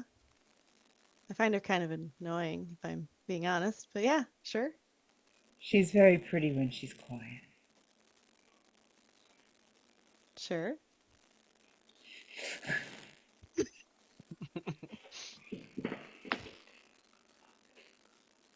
I mean, most Fae are pretty. So. That much is true. Yeah, I mean, I'll just sit and chat. Oh yeah. You just sit and chat. No problem there. You can sit and chat, you get pampered, you drink your drinks, you get fed, you do some foot massages for Ryan Goss, Ken. And yeah, Brock and Harlick are just beating the shit out of those same 10 Kens. they're just getting their shit rocked. And they're in their defense, they take it really well. They're really just they're really positive. Tamlin's just chilling at the tiki bar. Lifeguard Ken's still when he's not in the water, he's a little annoyed. Whenever you get back in the water, he's back on it. Wait 30 minutes after you eat. Is it? Yeah, pretty much. 30 minutes. You go into it with your drink, and he's like, oh, he's got the thing. He's ready at any moment. It's like Baywatch over there. Yeah, Trixie's just chilling. And Nithroel's just bossing Ken's around, talking about the amenities. It sounds funny. Yeah. At this point in time, after a hour or two, maybe, she's laying under this little fucking, I don't know what to call it, but this little shaded little laid down area. Cabana. Yeah, cabana. Ah, okay. Cabana girl. Yeah, she's just laying there getting fed grapes, and she's got another one fanning her, and yeah, she's just enjoying. She tells one of them could you manage to wash my clothes while we're here? I Oh don't yeah, know of course. quite how long. Yeah, but- laundry Ken's all over. Yeah. Okay, thank you. Tell Yes. Laundry Kin that I am so grateful of him. I'm sure he'll be really happy to hear about that. Laundry Ken, all right, come on, it's your time, man. And he'll come over and he'll oh yeah, whatever you need, Mr. Earl, whatever you need, and he'll put it in there and he'll run off and go take care of your shit. Yeah, you guys just chill there, pamper on the beach. And then all of you inevitably just when I think honestly because Brock and Horlick are still going, they're still like fighting and stuff, just like for fun, like it's like low key. But yeah, eventually you like look over at your friends and you realize they're all dead asleep. They've all just like tampons floating in the water. And lifeguard Ken's like, yes, yes, and he goes running in after Tamlin. He's blowing the whistle. The other kids are like, "Oh man, what do we do? Okay, Kung Fu Kid, what do we do, man?" And they're freaking out and pulls Tamlin ashore. And Nithroel and Vivian and Trixie are surely all like, because you guys have had a long day in the super hot heat of Hells. And you guys lay down for a minute after like a crazy Mad Max battle and just pass the fuck out. You see Suntan Lotion Ken come over and he's like, I mean, I don't want to wake him up, but I also need to inform him something. I just can't. I can't without like, but I want him to burn. This is a tough level. And they go like, you're Suntan Lotion Ken. This is only you know how to deal with this ethical dilemma. Which is right. It is on me. I'm Suntan Lotion Ken. And he basically comes up with like, he gets it basically puts the suntan lotion in like a almost like an oil thing or like a spray. He just sort of he just like sprays you guys while you're asleep so you don't get burned. And eventually Brock and Horlick, maybe you guys find your way to your own beds as you were, Brock and Horlick, excuse me. You guys find your way to like an actual bed. Like these guys are on like, actually their cabana's probably pretty comfy. Like the sea breeze and whatever. Vivian and Trixie, you guys are just gonna get roasted, just like up the front. You're just gonna be like brown up the front. I feel like the sunscreen guy, like after trying to figure out his dilemma, another Ken should just come over and walk over with a giant umbrella and be like, "Wouldn't this work?" After he's spent an hour overthinking Ken's on it. Yeah, he's thinking about it or whatever, and then like he does it, and then Umbrella Ken comes off his break, and he's like, "Oh, perfect," and he like. And Suntan Lotion Ken's like, oh, man. And he kind of walks away a little sad with his basket of suntan lotion. Do you need suntan lotion? Ken, you need suntan lotion? No. Ken? No. Okay. No, you can? No, okay. And but ironically, it's only Brock and Tamlin who find their way to an actual bed. Which is very comfortable. And there's a couple of bedkens around, as I'm sure Nithroel is assigned to every room. Like, hey, how's it going? I'm bedken. I'm not really sure what my job is. I'm just told that I'm supposed to do bedtime stuff. I'm supposed to do whatever you told me to, but I don't really know what I'm supposed to do, but I'm down for anything. Yeah, can you get out?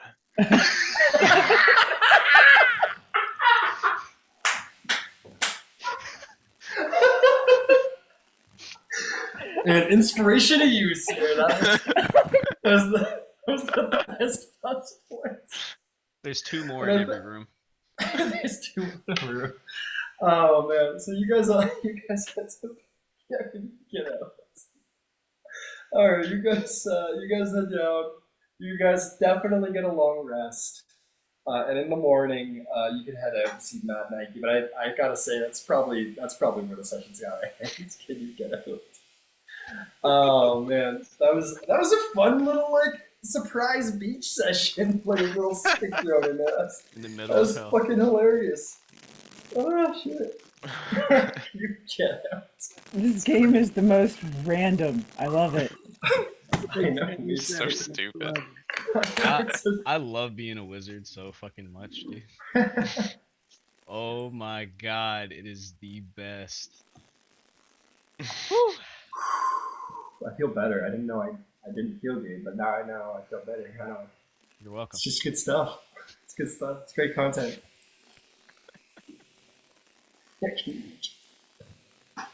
In hindsight, I could have made like 50 of them like Barbies or something, but Yeah, No, The Next Kens time, are that's funny. a very We're the easy Barbies. spell. They're the Kens. Need to Yeah. learn their You guys place. were- Yeah. yeah, you guys were the Barbies. Yeah, that's a good point. My calendar is very simple today. Winds, Bitter Breath Battle, Nithroel Beach House. That's my calendar for the day. Can you imagine like how good it felt to like go to a beach house though after being in hell for like a few days? Oh I yeah. know.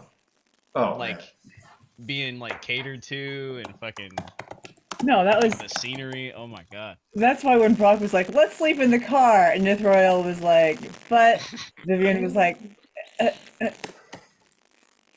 "Listen to sis. Yeah, Ain't nobody wants to sleep in a car." 100%. Yeah, we got to be not hot and dusty for a little while. Like I got almost relaxed like just thinking of what it would be like to go from this not like deathly hot but like uncomfortable heat. Hell. Yeah, exactly. To like To go from the sun and the sand to the sun and the sand. yeah. but The there's No, sun but and the sand with it's a breeze and a different. drink, dude. Very different. There is no sun in hell. It's just black clouds of horror. Oh. That was incredible. I'm so proud of all of you. that was a lot of laughing in short I span. That was a know. good session. I haven't laughed that hard in a while. See you tomorrow, John. See you, John. Take care. Have a Yes. good night. See you. Guys. Bye, y'all.